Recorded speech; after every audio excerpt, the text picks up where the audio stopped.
Yeah. Peace, bless, love. Give thanks to that man above. You're now rocking with Mr. Uncommon. Hey, yo, what's the word, y'all? It's the Fresh Prince himself, Izzy Finesse. And the one and only, Jay Confident. Remember, y'all, let your experiences open doors for you and show your true beauty of life. Don't keep them locked in. Don't pay for ransom shit. I won't. I'm too handsome. Let's go!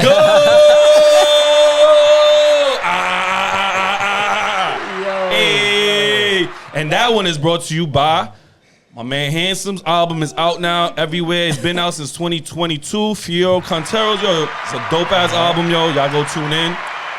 Y'all gonna wait in and hear what I'm talking about, y'all. Let's go. I ain't gonna lie, you came in with a bar that I wasn't even expecting, bro. Like, and that shit just flowed so well with it, bro. But why are we so surprised, though? I don't think we should be surprised. surprised. He does it every episode. Like, if you watch every episode, it's like the same shit. Like, yo, if you see our face, we be like, yo, what the fuck? Cause see, I don't let my brothers know what the quote is before the episode. I always let them know, like, y'all know it's a surprise. It comes off the dome on the phone, so y'all know. It do. All right. Yo, but welcome back, y'all. As y'all know, we were out in Philly, and now we back at the Xperience studio. So, today, make sure y'all really listening, because as I was doing my research, this man gave me a little bit of motivation. I'm not going to lie. So, with that being said, please like, share, subscribe, and also catch us on Instagram at Xperience Pod. Also, check us out on TikTok, because we also upload videos there. Y'all check us out. Also, audio audience. We love y'all. We appreciate y'all from worldwide, Tokyo, Canada, UK. Thank you so much. If I can speak those languages, I would. But it's all good love, bruv. Okay?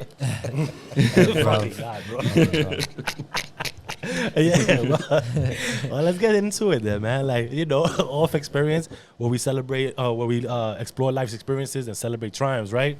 So, today's guest, right? We're going to give him his flowers, man. Like, we like to give flowers when people are still here, right? When they can smell them, right? How they say. So today's guest is an incredible, talented, and multifaceted creator, celebrating the 10th year anniversary of his first EP release. He started singing at age 5, rapping at 12, eventually pursuing recording engineering in college. He is 1/3 of the Parents Uncut Podcast, and also developing a program called Inner Winner Wiring, which focuses on visualization, techniques, meditation, and affirmations. Diagnosed with manic depression at 12, he has triumphed over his challenges and transformed his life for the rise. A devoted father, he now focuses on family dynamics and spiritual insights in his content. Beyond his creativity pursuits, he's a serial entrepreneur. You hear me? Involved in real estate, investments, hard money lending, marketing, and credit repair. Right? So I want y'all to join us as we dive into a remarkable journey of this dynamic individual and uncover the insights behind his many ventures. We want to introduce to you Handsome Cortreras. Yo. Let's go. Yeah. I'm about to stand up for that one, because that one was dope. First and foremost, bro. Cool. That was fucking fire. I am very appreciative, but beyond that, I'm actually grateful to be here, right? Like, this is something that I always talk about, especially in this podcasting world. So, ladies and ugly men, Handsome Cortreras, it's a pleasure to be here. I'm happy to be in the Xperience Podcast, but more importantly, just being somebody that we are all collaborating, right? Yes. This game, like I was telling you guys earlier, in 2017, I started podcasting. It was smaller. But even then, there was a lot of gatekeeping. And now, for such a big, culture to be out there and people still do the same shit, it bothers me. It's like, bro, what does it cost us to just link up, do shows together, do stuff together? My thing is, and I get it. I get where people are like, oh, but this person only has 110 followers.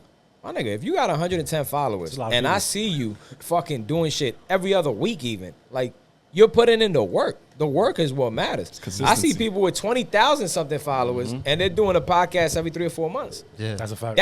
I don't want to be on that show. I really wouldn't. That's a fact. You want to be around people doing the work. So, yo, thanks for having me. I'm truly grateful. I'm not even just saying that shit on some positivity thing. Winter wiring. It was genuine. Real talk.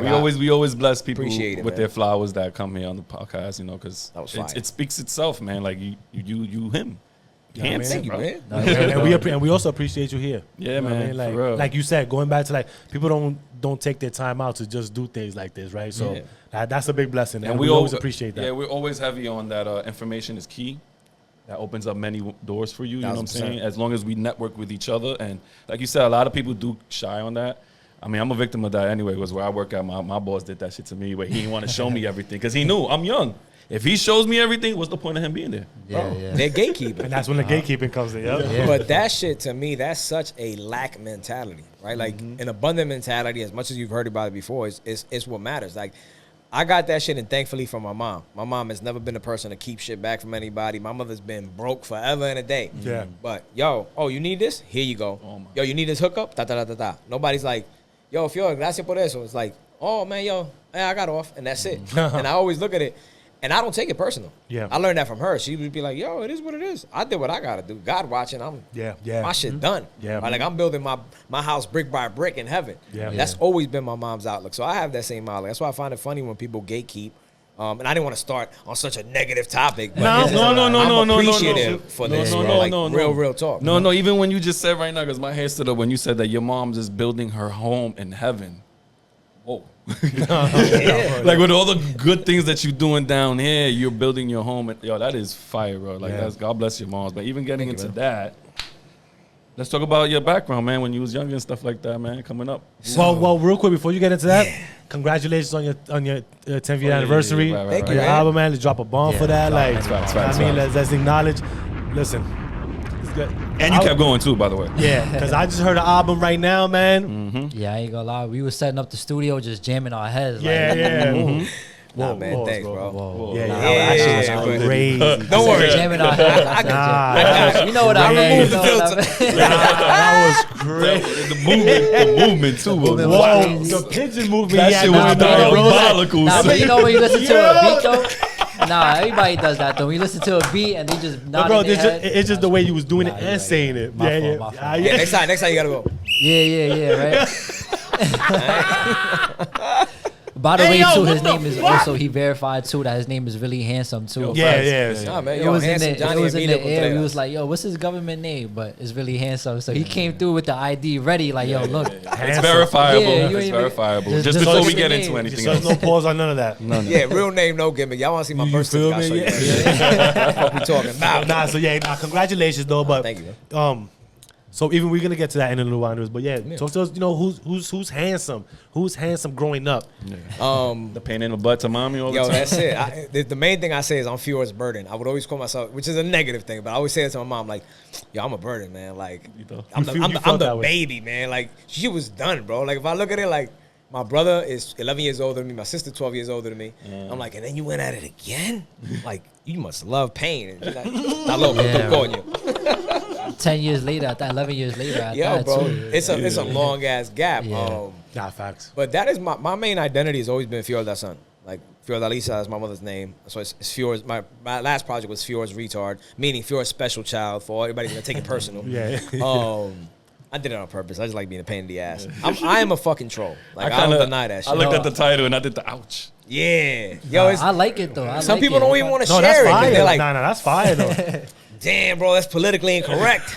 No. I'm like, is it? But see, Yeah. but that's the thing, right? Like, why don't you want to understand why he's Fior's retard? Yeah. You know what I'm saying? Like, Because people are afraid of the story. You know, let me tell you the truth. And this is why I say, I grew up in the 90s, late 80s, early 90s. I never in my life, not one single moment, saw a special needs person and said, look at that retard. Facts. Never. Facts. That shit would never come out of my Facts. mouth. It's like when you're with your boy, like, yo, you're being retarded. Like, you're being silly. You're being dumb. You're doing some dumb shit. And I get where people want to relate it and be like, yeah, but how do you think they feel? I'm like, I wouldn't say that to them. Right. I would never in my life. I have a special needs niece, right? Yeah. My niece is 26. She was born with cerebral palsy, autism, like a bunch of shit. And my brother and I still use the word. That's his daughter. Because we know in the context that we you don't, use it. you don't use it maliciously and all that. How never would I in my life. Yeah. So when I think of like stuff like that, that's why I say I am a troll, because I don't shy away from anything. I'm never concerned about how you're gonna feel about something, because I will explain it. And my intention is never to harm nobody. I don't live that life, bro. I don't put that energy out there. Like, if your intention is to hurt somebody, then yeah, I got a problem with it. Yeah. Like, it's like, bro, But what are you doing? you know what I think people take out of things like that? Like, they take people's truth and feel like I'm supposed to accommodate you or a certain individual, so I won't hurt you for my truth. You know what I'm saying? You can't please everybody, right? So it's like, that's how you taking it. That's not what I meant, but you want to take it that way, then okay, and like fine. only people that will get it will understand. Like, okay, like cause I seen the name and I was like, yo, that's fire. Cause a lot of rappers these days, or like just artists in general, they'll be so serious, like with they cover, you know, with the album name. Like it's just a one word. It's just like it's nothing. There's no meaning to it. So Listen, with that right there, when I was like, named yo, it that's that, fire. Yeah. even my engineer was kind of like, yo, you want to go with that name? Like, Yeah, I was like, why why don't you not? just put Furious Burden? And I'm like, nah. It just sounds like It's what it is, bro. Here's Yeah, retard. yeah. I it just like that. sounds like it hits. Like, oh, okay, well, damn. I want to see why. Like, That's what made it so intriguing. Like, yeah, I gotta listen to this. Yeah, I right. gotta listen to this. I'm sorry. And the picture alone, I love the picture because it shows nostalgic in it. Yeah. So it's old school, and I like. Yeah. Let me hit play That's on my this. 7th birthday and shit. I had like the little Ninja Turtle cake. That picture actually is a picture that brought me a lot of pain in my life okay. because I did an exercise in my early 20s where it's like, oh, you know, pick a picture of yourself when you're early and write a letter to yourself. And every time I look at that picture, I always used to get, that's why I use it as the cover, because I would always look at that picture and be like, damn, like I really failed my mom. Because if you think about it as a parent, right, when you got kids and they're like 7, yo, you think the world of them. You're like, yo, this person's gonna be this, it's gonna be that. And I wasn't, right? So I'm here in like my mid-20s and I'm like, holy shit. I put myself in my mom's shoes at the time, like the hope and the aspirations that she must have had for me at that time. So her little boy, she got me the Ninja Turtle cake. You know, I had a ugly ass shirt there and shit. I don't know what the fuck that was. But I always saw that picture and it brought me pain. It would make me cry. Wow. Okay. So when the pandemic happened, which is when I wrote this album, I remember looking at the picture because I had it in this little box that I would always look at. I'm a masochist, bro, so I would cause myself pain. But I always had it like hidden. Yeah. we all do. It's a little crazy. We all do though. Like, I saw that shit and I was like, yo, that's going to be the cover of my project, right? And the inspiration for the name Furious Retard, I always used it because of one of my favorite movies, Tropic Thunder, with Robert Downey Jr. bro, we So was like just that. talking about that. That's right why now. the skit is there. Yeah, that skit was so fucking hilarious. I love it. Retard. Yeah, I Like, love it. that was one of my favorite Forrest movies Gump. of all time. He played ping pong. He was in the army. He was in the army. He was half retarded. See Sean Penn? Sean All the way, man. Never go full retard. Never Yo, go full bro, retard. that shit. Yo, I love that movie, bro. But that movie was crazy. Yeah. In a It kind of got canceled too with the stuff that with the but it scenes came that at they the had. right time. It came at the- did. That shit can't It come did. now. Yeah. Hell no. They will all get canceled. Everybody, yeah. But it Imagine. definitely came in the right time because to this day, I take no offense to it. Like, we all... You can't. You can't. bro. It was fucking The hilarious. take Simple it. Jack character where he's like, yeah, my name is Simple Jack. And like, people will get upset at that. Now you go crazy. At that time, you understood it's a joke. Yes. It's comedic. Yes. It's like, it's what it's supposed to be. It's like, that's why I love what Dave Chappelle did on his comeback. Yes. Because everybody was like, Yes. We ain't talk touching about that. this. He just said, trans, And he went in. let's go. Right? And look now. Ain't shit. And now all that shit, you know, no offense to you guys on the fence, but it's already dying out. You see it little by little, where people are starting to realize, like, why are we taking this shit so serious? Like, this is Thank art. you. Ain't nobody getting hurt. Yeah. Oh, well, the only thing that hurting is your rib for laughing so hard. You know what I'm saying? That's it. That's what I was dealing with. Because It goes back to the intention, bro. If you're not purposely doing to hurt anybody or harm anybody, I got no problem with it. Yeah. Right? If, you know, like that's. But that's me. If you see, like, if you follow me on Instagram, my shit is like all inspirational. I love to inspire. I love to talk on shit like that. But my stories are fucking wild. I will put the dumbest, craziest shit because I enjoy it. And I've turned people off. But that is, even like at the beginning of my workshops, right, when I do the inner wiring thing. So I'm starting to do webinars and stuff like that. Okay. The first thing I do is give people a heads up. Hey, look, if these things bother you, get off. Okay. Like, I'm not for you. I cuss a lot. I use the word God. If you don't believe in him, peace be to you. Like, I could care less. I don't make a difference to me, but I'm not going to stop using it, right? Vulgar, right? Like, I have no filter. If I feel it, I will say it. Like, and I purposely say, if you get off of this podcast, of this webinar, then you did exactly what I needed. Because I don't want people in my community that are going to be hypersensitive to shit that's not sensitive. Yeah. Right? And if you are, then we don't mesh. Everybody gets so inundated with trying to fucking please everybody. Right? There's like, nah, but I can't alienate this guy. I can't alienate. I'm not Kevin Hart, bro. Like, I'm not here for that. I'm more Chris Rock, Dave Chappelle, bro. Yeah. Kevin Hart is everybody's fucking comedian. You know what I mean? Yeah. Like, and that's cool. You gotta be politically correct in all that shit, man. Like, but yeah, nah. I think people shouldn't get condemned for speaking their truth if it's not malicious. Yes, right. exactly. I think that's just what it is. But again, it's a fine line. People do take it in those ways, and listen, maybe you're kind of. You gotta respect them. Let me tell you. You even say that, right? When you look at analytics, right? I look at mine and I go, okay, damn, I gained maybe this much, but I lost this much, and I'm looking like, well, I guess they weren't for me, bro. Like, fuck, like, and it happens all the time. But I'm like, I conceive. I'm not for you, right? So exactly. it is what it is. And that's There's how it should be, bro. What do you want? Yeah. You want 1,000 fans that really fuck with your shit, Yes. or 100,000 that probably fucking 100 of them are actually gonna engage? Facts. Yeah. No, I need 1,000 fucking soldiers. I need Loyals, 1,000 yeah. people that are down with the same cause. Exactly. Because when shit hits the fan, I can't sit there and change who I am. Yeah. Yo, I'm 40. I'm on the other half of the line. If we're gonna do averages, right? Like, if you look, average male lives 72 years, average female 77 years. Obviously, that takes into account stillbirths and all that shit. Right. But let's just look at Hispanics. Yo, we live for like 80-something years. Yeah. We live a little longer than most, right? But on That's right. average, it's like 80-something. So once you pass 40, you got to look at it like, okay, I'm halfway there. I've had this mindset since probably like 29. But I do see where I've taken it to another level. It's like, yo, I don't have time, bro. I don't have time. You know what I feel like you did? Like, and it's funny because I say this all the time. Like, you know how you gotta like unlearn to learn from 29 and on. Like, you already had that, so now you had to filter all the fucked up shit in your mind that you grew Facts. up to start understanding. At this point right now, cool.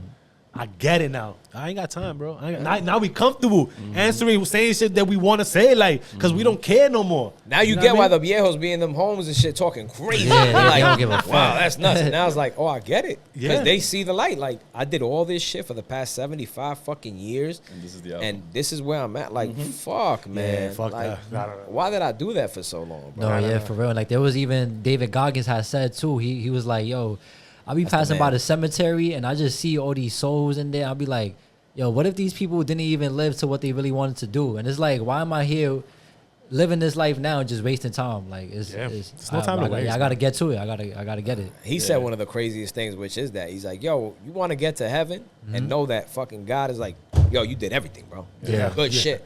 Not like, do you know you could have been this or could have been that? Jeez. And when he said that, I was like, David Goggins is extra. Like, Yeah, I'm not that extra. But I got his book, bro. I read his book, bro. Bro. That shit- No, but it still hits you though. It still hits you Of though. course. Yeah. Because you have to. David Goggins is he was the reason I inspired me to do my first pickup talk. Yeah. Yeah, when I was actually in my car and I said, have you ever thought about being in front of God and then he tells you what you could have did? Yeah. And then he tells you, oh, you could have did that, you could have done that, and like now you up there. Now what if? What is else Nah, there's to fuck do? that. Listen, Yeah, yeah. It's never too late. I don't care, but And I'm 40 with you, Yeah, so it's never too late. And Yo, even even before, podcasting, yeah, this even shit. before we filmed now, we were talking about time. Like, cause he was asking like, yo, we got a lot of shit to like we got to do it, cause we ain't wasting no time this summer to just sit around doing nothing. We got to explore the world.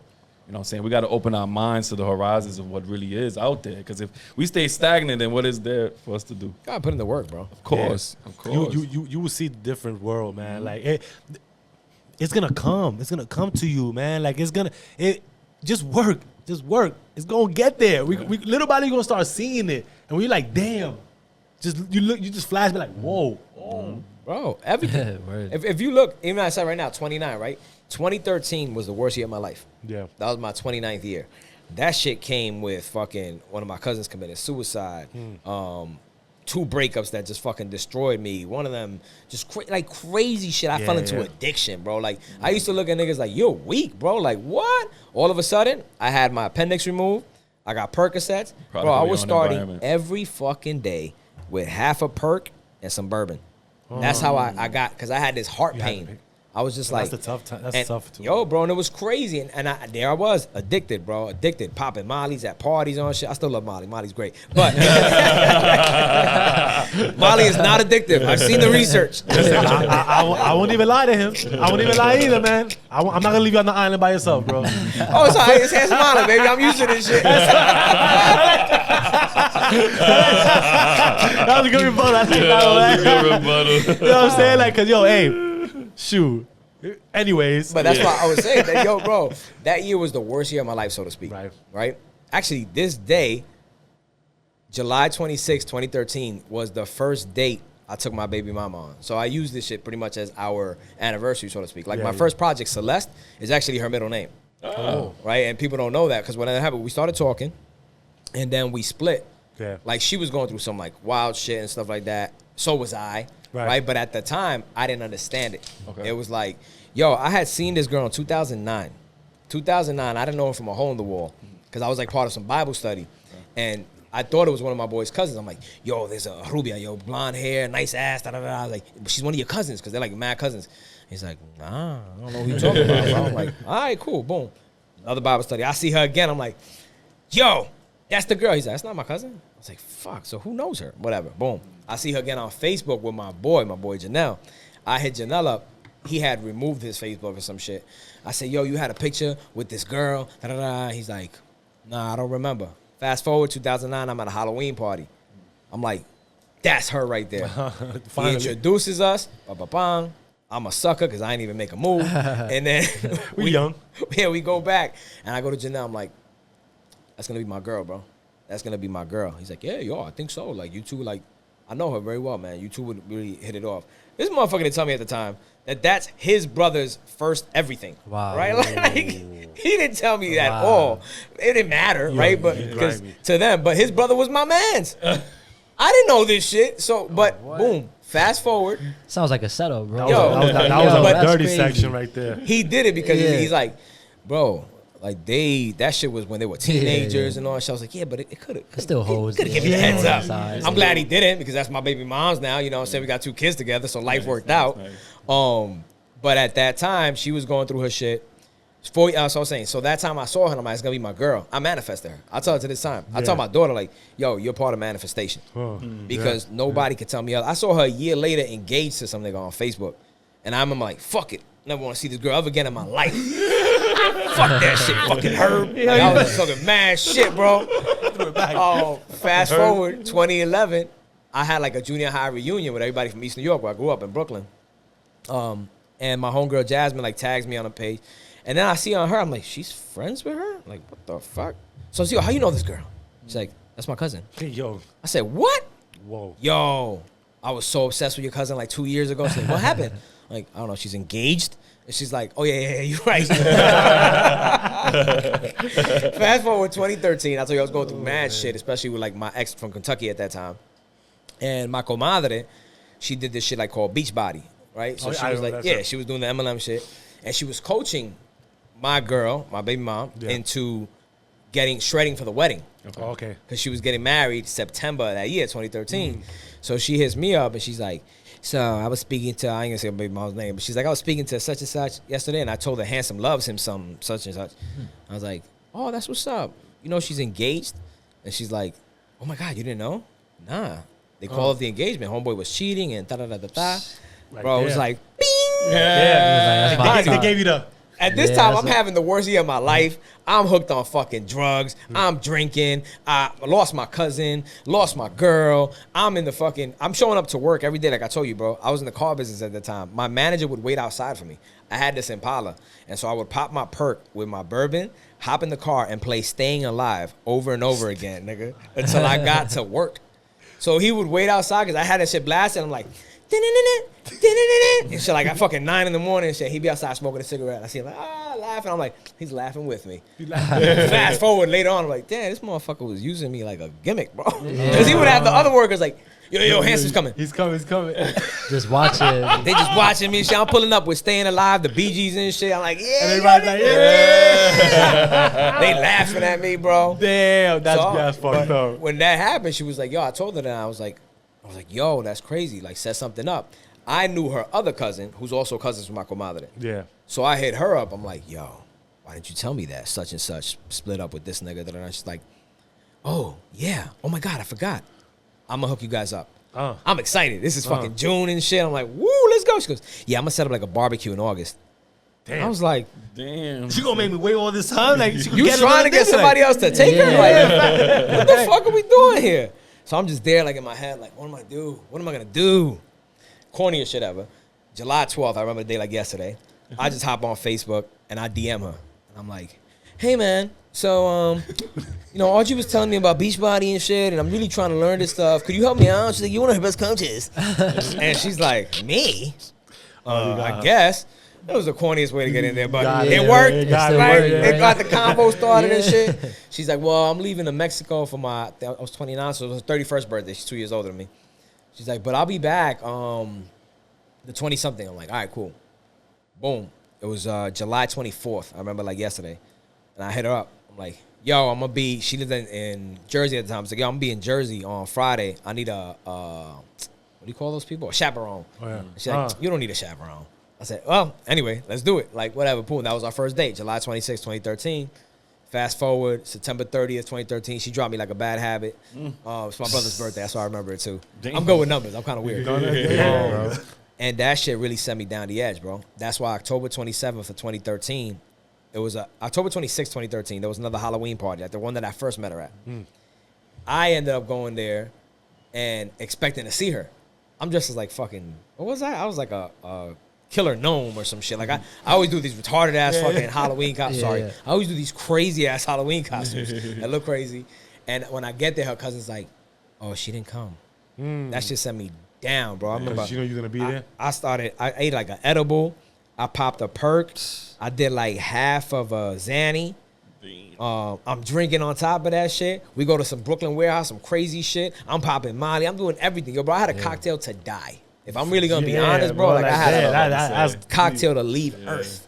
4:30, I feel like I'm sobering up. I go find my boy, Cookie.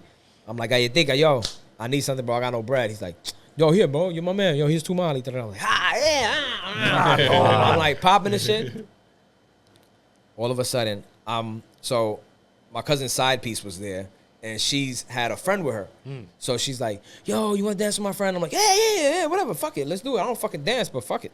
Like one of those EDM shits. I'm already on it. Oh, yeah, yo, that's just fist bumping, like so the Molly got you like, ooh, I know the moves. Yo, no fucking lie. 5:19 a.m., that's why I remember the time. Whoosh, I sober up. I'm talking about, I just popped 2 Molly at 4:30. And you sober up that fast? I sobered up, like, woof. I look at this girl. I ain't trying to put business out there, but I think she was like high on coke. And I'm just like, what the fuck? I'm in this warehouse. Everybody looking like zombies because everybody's, everybody's but when you're high, you think everybody's high. And it's like, I don't see shit. I sobered up, bro. Like, nothing was in my system. It was the craziest feeling. So my first thought is, I'm a little crazy. I'm like, oh, shit, I'm transitioning. I'm out. I'm dead. Oh, shit. Oh. Guess I'm going to die. I grab homegirl. I'm like going through the fucking club and shit. Like, I see Alexis. Oops, that's her name. Anyway, I saw homegirl at the bar. I said, yo, look, here. Like, I give her the girl. She's like, what's wrong? And she's fucking high too. I'm like, oh, I'm going to die. Yo, bro, she looks at me like, wait, what? Like, her eyes are getting red. I'm like, don't worry about it. It's meant to be. Like music going on and shit. I go in front of the speaker that's like, they're like 13 feet high because it's like one of those big rave places. And I'm just in front of it like, please kick in, Molly. Please don't let me die. I'm doing this fucking move. Nothing, bro. I grab a water. I go outside. Stand there. Like people coming in and out because it's like a Brooklyn warehouse. It's fucking crazy. I was drinking my water and I'm like, damn. Boom. Kendrick Lamar's in my head. Hop in the water. You're dying of thirst. You're dying of thirst. Now hop in the water and pray that it works. I kept hearing this shit in my head. And I'm just like, I'm dying of thirst. Let me drink some water. It wasn't the water he was talking about. So I'm standing out there. My boy Brian comes out. He's high out of his fucking ass. And he's like, yo, Hand. He calls me Hand Loke. I used to make him think I was a Crip when we were younger. He's like, yo, Hand Loke, why you out here, bro? I grab him because he's Christian, but he's like heavy duty like Christian. I was like, yo, my brother, I'm transitioning, man. Like, yo, you got that for real? Like, I really thought I was dying, bro. I'm like, like, I'm just like, I'm gone. How the fuck I got all this shit in my system and I just sobered up? Yeah, that's crazy. Yeah. And he's like, he starts like tearing. He's like, yo, Hand, stop playing. I'm like, nah, yo, it's okay, bro. I'm not even feeling any pain. I'm out of here. I can imagine how it's all right, bro. It's okay. That's what I see in my head. I would have been like, yo, bro, we got to the hospital or something, bro. We out, bro. Nah, he's like, for real. Yo, let's go inside and get the guys. I said, sure. I'm going anyways. That's 5 something in the morning. We were there till 7:30 in the morning. Wow. I'm just there drinking my water, like, when the fuck am I gonna die, bro? Like, what It's is not going happening yet. on, bro? Yeah. You don't see get no in white the light. car. You don't see nothing. That's it. I'm in the car, mad quiet. My boy's driving. The other one's here. This guy's here. And he looks back. He's like, yo, Han, you good? I said, yeah, man. Just leaving. He's like, Just leave it. I'm like, yeah, we left already. He thinks I'm high. Like, I'm saying, we're leaving. Yeah. Like, whatever. Boom. That day I go to sleep. Now, my comadre is very deep into the church. So she saw that year how dark I was getting. Okay. Like, she felt my spirit. She knew something was off. She's the one that got me back into the church. Okay. Like, I left that shit. And she was the one when I was going through this big depressive dip in 2007 that was like, yo, come to me to my Bible study. Like, her dad is a deacon and shit. Yeah, so okay. she was like, come on. Da-da-da. And that's where God pulled me out of one of the worst times of my life at that time when I was 23 years old. So when she saw me going through the shit in 2013, she had asked me at one point, she said, yo, when's the last time you cried? And I was like, I'm a crier. Like, I'm a motherfucking crier, bro. I don't deny that shit. I feel like we need that most of the time. Like, we definitely, and I'm glad you said that, bro. Like, because we definitely need to release that shit out of us, bro. Like, people may not think so. If y'all want to act hard and act hard, pause, like, you know what I mean, thinking y'all think it's sweet out here, that causes way more depression to somebody. When you let it out, man. In a movie, I watch a movie, I start fucking tearing. Nah, I cry, bro. You feel me, like, bro? Like, I don't think I cancer. yeah, why not, It's bro? not even Like, real, but who cares? but you feel it, though. You know what I'm saying? So as long as I let it out, yo, I still got feelings. It's part the of your truth. emotions. It's good to show that side because like that show This Is Us. I was just telling my Oh wife's my cousin. God, I cry every episode, Bro, every fucking episode from the first, bro. Even when he told them in the first episode about the lemons, the sourest lemons of life, bro, I cried, my nigga, because I felt, yo, I'm about to cry right now. So. show's the worst, bro. You cry every episode. Every episode. If y'all haven't seen that, yo, I gotta tune in. I gotta tune tune in. that But one. if y'all want to watch it, Yeah. watch it with your girl. Okay. And turn your head when you're about to cry because you don't want her to see you cry. But turn your head. Sometimes you feel like your foot gets knotted Yeah, up, but turn bro. your head Like, this way or yo. do one of these. That show is Yeah. Look up. You just do this. Yo, we had an episode on Parents Uncut with, unfortunately, a girl that lost her son. If you watch that episode, bro, the whole time I'm not making eye contact. I'm just like this. That's tough. Yeah, yeah. And Jackie, my co-host, Jackie's like holding on to me. She's like, no. I'm just like this. And I couldn't help it. I could not help it because it's like, that's like the worst thing that can happen to a human being, Yeah. right? I'm not ashamed to do it. I'm not ashamed to cry. I'm sorry if I went off course with the whole storyline. No. Because That's cool, I that's get into cool. story mode, bro. It gets crazy. No. This is what we that have was for. when- Off experience, bro. Yeah. I got out of that. That's the last time in my life I ever questioned God. 2013. And back to the Audrey thing when she was like, yo, when's the last time you cried? I was like, yo, I haven't cried all year. No. So, yo, your cousin died. All this stuff happened. Like, all this shit. You didn't cry? I'm like, I can't. Like, I don't. Boom. So she gets me to go to the motherfucker that talked my girl into dumping me. Yo. Who was, he didn't do it on purpose. He had a Yeah. Bible study. He's a preacher. So my girl goes September 28th. Remember the day? September 28th, 2013, to see one of his sermons. And she just breaks down. And my comadre tells me, she's like, you know, obviously it's because of what she's going through in life with the whole breakup and all that shit. And then it's too much at once. I didn't understand it at that point. Because I'm like, no, but I said she's going to be my girl. Like, there's no way. This was meant to be. How the fuck is this happening? Yeah. So she didn't talk to me from September 15th to that day, September 30th. September 28th, she goes to this guy's thing. September 30th, she calls me. It's the last day of the month in the car business. I remember like yesterday because I was heartbroken and my boss lady loves me to death. Thank you. She was like, yo, don't be on the sales floor. She goes, go do a swap, meaning take one car from us to like this place in Jersey. Go, hit the Take your road, do time. what you Yeah, got to yeah, do. yeah. That's cool. That was cool. Right there, I see homegirl calling me. I'm like, oh my God, all right. Yo, what's up? Da-da-da. She goes, hey, you know, I want to apologize for how I've been acting for the last 2 weeks. Da-da-da. She goes, yo, but I've been moving too fast. And this Saturday, you know, I was at this thing. I was like, yeah, I heard. And it's like, you know, it made me realize that I'm not ready. Like, we're moving way too quick. Da-da-da-da-da. You're moving too quick. I'm moving too quick. I'm like, yeah, cool. Yo, I don't hold nobody against their will ever. Right. I could be falling apart, crushed. Not going to be me. Because I can't do that to you. I don't know what's going on within you. Yeah. I cannot do that to you. I'd rather take the L. I will always be the sacrificial lamb, so to speak. Right. Like, it is what it is. So when that happened, like I said, we stopped talking. That was October. At the beginning of November, Audrey gets me to go to this guy's name is David Bissono. He was like a preacher in Brooklyn. Now he's like in Washington. He kills it. He's fucking amazing. I go to his Bible study out in Brooklyn. It was on Wednesdays. I went to the first one. It was amazing. I went to the second one. As I'm driving to the second one, I get a call from Audrey, like, yo, Papa Andre, who's my great uncle. He's also my cousin's, like, kind of like his father figure, right? Because his father wasn't there. Papa Andre was his father figure. She goes, yo, Papa Andre had a heart attack. And I'm like, oh, shit, I'm on the way to a Bible study. I'm praying. She goes, yeah, don't worry. They took him to the hospital. I was like, all right. So I'm at the Bible study. I'm praying for Papa Andre. And this is November 13th, 2013. And I remember as I left the Bible study, I hit her up. I'm like, yo, any news? Like, because my cousin Buddha didn't hit me up. He was going through it, right? Yeah. That's his wife. Well, his wife at the time. She's like, yeah, I think he passed. He's at Elmer's Hospital. I was like, all right, boom. Yo, and I'm driving, and I'm just like, I can't believe this is happening. I get to the hospital. All my cousins are there. Everybody's crying. My cousin Negi, we're holding each other. He's crying like, oh, my God. And I just couldn't cry. I was just like, fuck. And I love Papa. Like, that was the motherfucking central figure of that family, the Robles family. And a man that I learned a lot from. Like, super a lot from. So the next day, though, was we were supposed to leave on a flight to Audrey's cousin's wedding in DR, November 14th.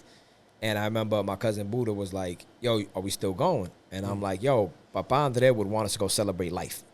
He would not want us stuck here, even though, we're going to miss his funeral. Right. Papa would be like, go celebrate life. And one of my favorite Bible quotes is, let the dead bury the dead. Mm-hmm. Right? Okay. And I said at that time, I was like, let the dead bury the dead. Like, we're going to go celebrate life.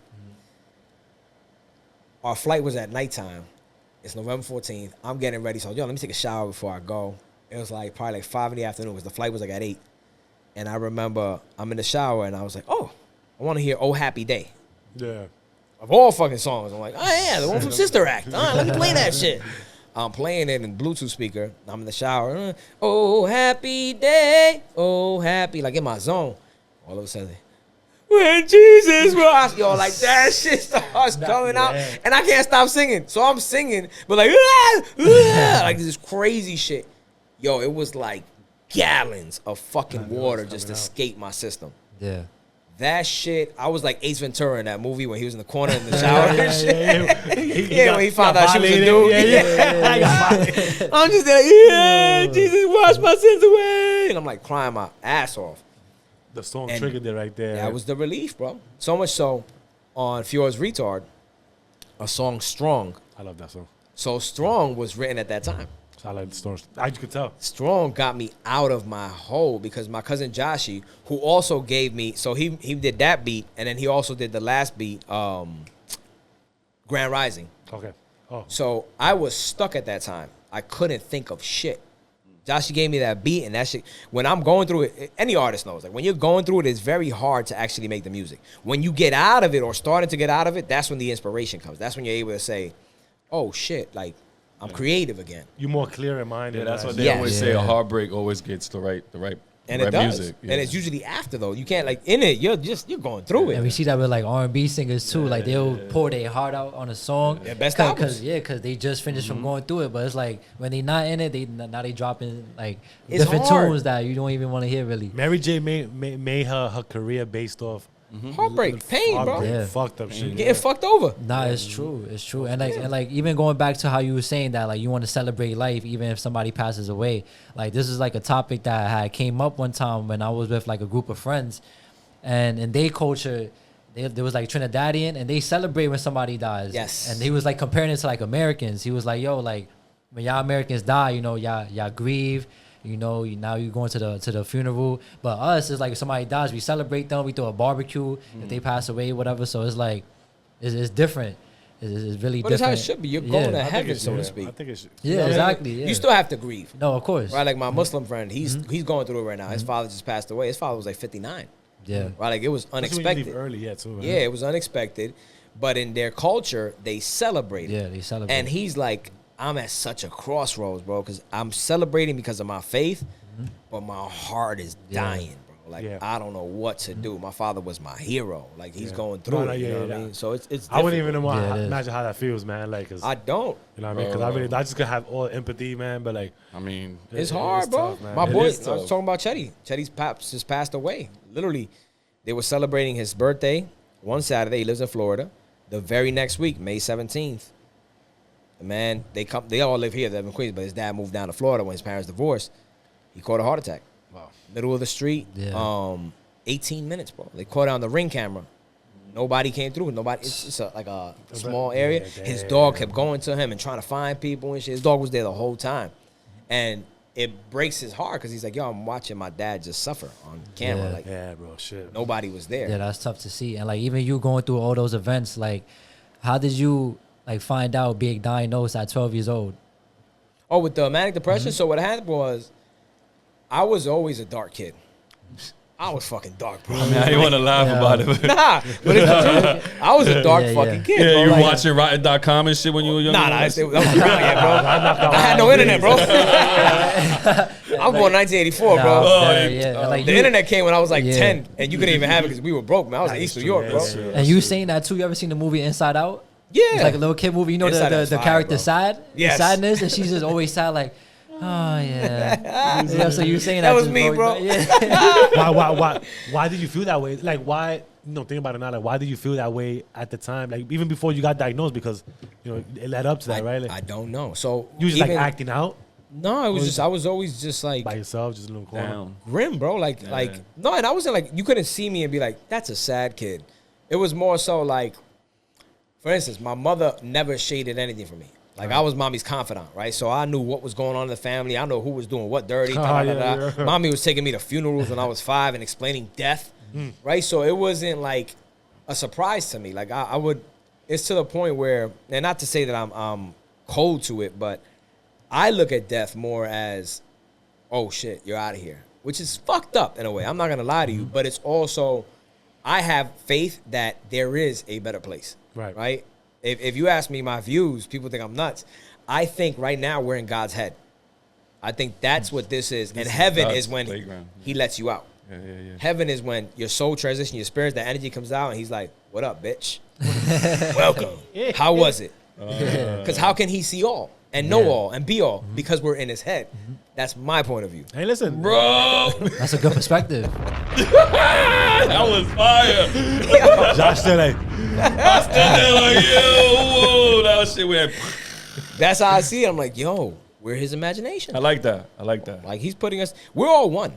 I mean, if you was to Yeah. start a sermon that way, bro, I would sit there with my. that's crazy. Yeah, But that's Dude, why that's a great- but that's a why I great believe point, we're all one. Like this separation shit in the physical. Like I don't know if you guys watch Joe Dispenza, but he talks about that. And if you look at science, it's proving every fucking day that to the smallest atom inside of it is just light going at crazy amounts of speed. We feel this because we're telling ourselves we feel this. That's a fact. This shit is all moving. This cup is not dead. Nothing is dead. Everything is moving. Every bit of matter is moving. It's the only way that it stays. So our imagination plays into that. That's why I feel like we're one and we are in God's head. We're in the Matrix, bro. Yeah. That's it. I always say that, bro. We're in the Matrix, bro. But it's the truth. Yo. And some people broke it. Some people understand. Yo, I'm like some dead people are ass, like, bro. you stupid ass. Nah, we definitely, dude. I be watching these. dog. Maybe they dragging it too, but yo, I be watching these shit like when they glitch, when people glitch and shit, bro. Like that shit be real, dude. You see him in one screen and then poof, they disappear. Yeah, bro. Like nah, bro. I ain't gonna lie, I've seen- You see this? I've seen that in our episodes actually, where me and you was kind of like doing like the same movement. Come on, bro. You see? It's Look like, at yo, that. what? Yo, I swear to God. Program is fucked up. We'll be editing the video, and then I'll be like, yo, look, you seen that? You seen that? Like, we did the same movement right there at the same time. We in the Matrix, bro. Like that. It took me a long time to really understand that, honestly. But like I finally got it, bro. Like no, we definitely. In No, the Matrix, yeah. And like I definitely agree with you too. How like we're all one, and I think the thing that's like stopping us from acting that way is like understanding each other too. Because the more we understand each other, then we actually understand like, okay, like, you know, we all going through stuff at the end of the day. So That's it's what- like we all human beings, and all why go through not? shit. Yeah, That's exactly. why I said it before in one of our old episodes that every one of us is a mirror image of each other. Yes. We just have to understand how that mirror gets bent away where we can straighten it out to see Yeah. their true self. Yeah. You know what I'm saying? And within ourselves, you know. But some people, you know, Yeah, they get like- broken mirrors or crack in Yeah, the mirror. You exactly. don't even want to look at. But this even saying that, when we project, right? Like I see you in the light that I want to see. shit. Right. It's like Jay Shetty said at one point. He was like, "I'm not who I think I am. I'm who I think you think I am. Okay. Yeah. Yeah. Right? Ain't lying. Because no matter what, as real as I can be, I'm still in a dynamic where it's like, all right, so what are you thinking about me? Let me make sure I fit that image. Yeah. Unconsciously, right? The subconscious is always at work. Everything course. is programmed. It's programmed from age 0 to 6. This shit is like clockwork. Like, yo, bro, I've spent shit ton of too much money on different coaching, different programs. I hired a hypnotist, right? Like a real deal. The guy that hypnotizes NFL players and all that shit, like Dom the hypnotist, great guy. Go check him out. He's expensive, so don't go check him out. But nah, and he was able to help me. Like, I want to do ayahuasca one day. I want to do. Me too. Yo, like, what is going on in here, bro? You know what I mean? wanna One do of my boys ayahuasca, said that he did it, bro. Yeah. He was like, One of the greatest crazy. experiences. Yo, everybody's ever come back for it. It's scary. It's whatever, this and that. But no one's ever said, I wouldn't do it. Everybody's, yo, you Like, got to do leaving that your body, shit. bro, and just watching like what you're doing. Like, oh, you know what I'm saying? Like you, like watching. That's hey, listen, that's dope. That's dope. It's I heard it's like it's crazy though. Yo, That it's is super painful crazy. for some Yeah, people. yeah, I Because, heard yo, it's think super about crazy, it. There's though. no escaping it, right? Yeah. So now you're facing the fucking demon. That demon that's fucking living within you, it's an energy thing, right? Like, for instance, when we say the devil, people take it the wrong way sometimes. Like, oh, they'll be like, oh, the devil doesn't exist. I'm like, if you don't think there's evil out there, you're fucking We crazy. see it all the time on social media. Yeah, you don't understand fucking energy. see- You don't yeah, understand exactly. the universe. You don't understand space. We just witnessed it recently just by saying, I'll rebuke you, demon. Just by saying that to somebody, and then Get you shot? see Yeah. what? You see the demon come out like, I will shoot you in your fucking face. Like, whoa. Yeah. Yeah. As soon as she said that, bro, Yeah. I rebuke you, you demon. That man went, whoa. Yeah, yeah. calling him Shit, out. bro. Yeah. Look, shit my is ear real. stand-ups even talking about this shit, Nah, bro. it's true. That's what they say. Negativity spreads way Yeah, faster. No, bro. yeah, it does. And like even like what's going on in the hoods now, like I forgot what I was reading, but they said something like, yo, like you that person that's spinning the block, right? But who you looking for? You looking for people that look just like you. And it's like, why we killing each other? You feel me? Like, he look just like you. Yep. We all in the same thing thing. you Yeah, doing. exactly. It's the dumbest shit, bro. But yeah, you ain't going to a white neighborhood and all that shit and doing something. Cause guess what? You about to get Yeah, caught up right. very fast, bro. Yeah, right. You're not breaking your neck looking at the person that looks just like you, like nothing. They like it's crazy. I don't- I've Yeah, always I had don't an issue with that shit. That's why, like, listen, gentrification. Let's say, like, Brooklyn. I'm from East New York. I'm from Brooklyn, like the real Brooklyn, like when the shit was what it was, right? And even saying that, I feel like an asshole at times. Yeah. Right? Because it's still East New York is still that, but that shouldn't be glorified. Yeah. Right? I see Williamsburg and I'm like, yo, y'all got it. But my problem is they don't do it with us. Right? They remove us and put other people in there. Right? So am I happy that it's safer? Yes. Am I happy at how you got to the safe? No. Because why couldn't you put those amount of cops when we were there? But let me ask something, right? Yeah. Right. All right, so cool on that one. Like, just playing devil's advocate, right? Like, if on Williamsburg right now, they see what's going on over there, but then we doing this over here, we going. But if we allow y'all to come and do what y'all do over there, over here, then we build nothing here. No, we're the No, bad but- guys. At the end of the day, Right, bro, we do to ourselves, right? it wasn't like they gave up. Like, my hat, it's Yeah. called Bayfield of Power. This is my boy. Okay. My boy Twin, since high school, him and his brother started this. Why? Their grandmother had a home on Bayfield Avenue in Far Rockaway, Okay. right? She did a reverse mortgage. She had no clue how that works. When the reverse mortgage was over, that should belong to the bank. She outlived the reverse mortgage. Oh, Right? So when you think about those areas, that shit that gets changed is because the people living there are taking over their grandparents' home, and they're like, well, grandma bought this shit for $30,000 back in 1962. Yeah. They want to give me $400K? You got it. See, They're giving it up, bro. See, that I'm with you with. See, that right there, I'm with you. I'm with. Because I'm just be like, nah. Yeah, they're not Nah. taking it. They're not coming to you and Yeah, like, yeah. give us Nah, your that motherfucking man house, is coming bitch. on the door Yeah. like, yo, I'll offer you Yeah. this much, and if you just let me know whenever you want to not like take back it. in the days. It's Back a- in the it's a- day- it's an option here, bro. It's just- Nah, I ain't gonna hold Back you though, in the bro. days, you break the window to the basement, just set the fucking boiler on fire. That shit is done, bro. That's it. I ain't gonna hold you. Listen, somebody come with the right deal, we gonna take it. Of course. Everybody, It's because we don't everybody, have, like, bro. We're programmed. Yeah. And that's why and I'm going to keep it a fucking buck. I don't like when people try to equate every minority's, what do you call that shit? Inconsistency, right? So they try to say, yo, but Hispanics and blacks, we face the same thing. And I'm like, no, we do not. No, we do not. We get a pass a lot of times, right? White people see us, they think we're somewhere in the middle. Like, yeah, You know what? good. Hey, listen. It's the truth. A Yeah. black kid comes into the store and it's like, watch him. Yeah. They have a extra negative connotation. Is that to say you can't get out of it? No, because people make it out all the time.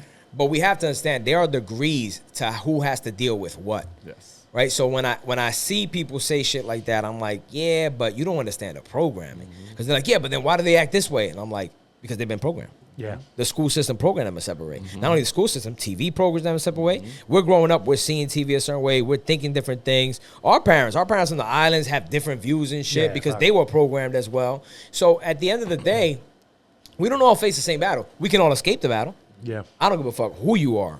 You can make it happen. Is your journey going to be tougher than mine? Of course, because I got Espanol blood in me, so I look a little different. My journey's still going to be tough. My journey's not going to be hot, right? Like, Yeah, I'm yeah. still going to face some People shit. think it's gonna be it's sweet. Like you just think like, all right, fuck it. You got it Yeah, easier than you me. got it easier than me. Not No. really. Nah. Technically, no, because I could still Hell be no. I could still walk into the store and be like, yo, watch that. Yeah. That's it. So So either way, either I look, the way I dress, me not being shaven, anything, bro. Anything. Yo, when I People- was young, I people used to have just- my braids and my do-rag. Bro, that's why I have the feelings I have towards cops. And I got cop family members, right? But I can't shift that. My neighbor now is a cop. Awesome fucking guy. He's actually a cop here in the Bronx, but he lives in Rockland, Yeah. right? We're cool with Peachy. But I've told him, I'm like, no matter what, if I see you in uniform, I get apprehensive. Because I have been profiled all my motherfucking life until I was like in my 30s. When I cut my braids off, that's when it was like, oh, he's all right. Yo. Like, it's like, so that made a difference? Yeah, Like, that's yeah. really why you judging me? Yeah, no. I'm gonna tell you right now, no. That's absolutely correct. Cause it's funny. I was thinking about it a couple of months ago. Like, I'm like, yo, now that I'm older, right? I drive. I don't get pulled over by cops unless I eat a stop sign or a red light or something, right? Yeah. But back then, oh my god. Cause y'all was probably driving hoopties, fucking. Yeah, but it doesn't matter though. I can drive a matter. hoopty right now, Yeah. and they won't stop me. Nah, they will stop you. They look at you because how your appearance Nah, look. yeah. You know what I'm saying? So I will get stopped again. Got the fitted on, got hooked, like everything on, like. So now they're like, okay, wait, hold on. You Yeah. driving around the hood? We don't drive around the hood like that no more. I don't. Yeah, I don't Yeah. spin Right? the block. I mean, I do. I don't spin the block, right? I'm on my business. I'm parked. I'm a grown ass man, bro.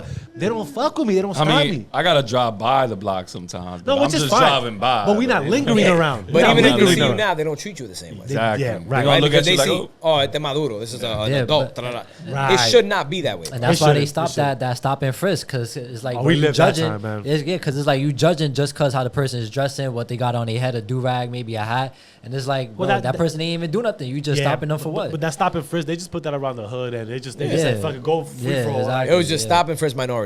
Yeah, Yeah. yeah, They yeah. forgot that Exactly. word. They forgot to Yeah. add Yeah, that yeah, word yeah, at the yeah, end, yeah. bro. Fact. Exactly. They weren't stopping and frisking even a Yeah. fucking white trash crackhead. Like, it was Yeah. like, You're man, he ain't right, gonna do nothing. yeah. But you, nice Timbs, stop him. Yeah. So all right. So even getting to the diagnosis on the 12-year-old, right? Like, what from after getting diagnosed, right? Like what? It was in school. So what ended up happening was, oh, you got labeled by the school? yeah. Oh, that's how you So- found out. That's he has an issue. Like I don't. That's Hate what they that do, shit. bro. They did that shit. They tried to do it Yeah. to my son. Nah, So I said don't. ADHD. Don't let it happen. He And got I did. ADHD. No, he's a fucking kid. I know. The fuck are we talking about? You know bro? what it was? Hansel? It was the teacher was boring, bro. Yo, it happens all the time. Like, people don't understand. These are human beings in front of a class, bro. Yeah. This is not a fucking robot. Like, this is a human being. They're going to have different characteristics. Your kid don't fuck with it. They don't fuck with it. So they'll start acting out because that's what kids do. What else am I going to do? I'm a child, bro. I have no choice. So at that time, though, I was acting like, I guess I was solitary or whatever. This is 6th grade. And I had a lot of friends. Like, people love me. Everybody always fuck with me. I was like a fat kid, bro. I was huge. So I was funny because I had no choice. Because motherfuckers try to crack on me, I'm ripping you apart. Yo, it's what it was. That was my life story, bro. I was the fat funny kid. You gotta have something, bro. Like I was the fat funny kid, bro. You gotta either be fresh to death, slick with your words, play a football player, or be funny. Whatever That's you it. I had my mother's quick wit. Like, my mother's on sharp. So I had that. So I always had friends. It wasn't I had friends.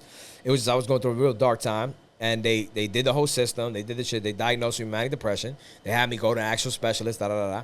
And then they tried to get me on Prozac. Prozac at that time was like what everybody used. I remember that, yeah. And my mom was like, nah, I'm good. My mother's like, yo, I've dealt with depression. I'll figure out where he can vent. Okay. My mother knew I love music. So my mother pushed me to keep doing my music shit. So at 12, that's why I said I started rapping. Yeah. Because that was my escape. That was my journal. Okay. That's the way I got out of that shit. You were right. Creatively, yeah. I think creativity matters. I'm sorry to cut you, but even when like 12, right? So the manic depression is what transitioned you from the R&B feel music to the rapping? No. I just had that. I always had that. Oh, you just I was a singer because my dad was a merenguero in the 80s. My dad was okay. very... One of those. Yeah, Okay. my dad was part of the New York, which is like a real... I didn't know until he was older. He was doing the echo himself. Like, oh shit, I can do the same shit. That's what's up. My parents split when I was 4. So I guess, if I'm going to diagnose myself, not having my dad around led me to figure out, how can I get him around? As a child, your mind is like, he's a singer. I'm going to sing too. Okay. So I started singing at 5. Okay. And I always would sing around the house. I was always heavy on that shit. And then at 12...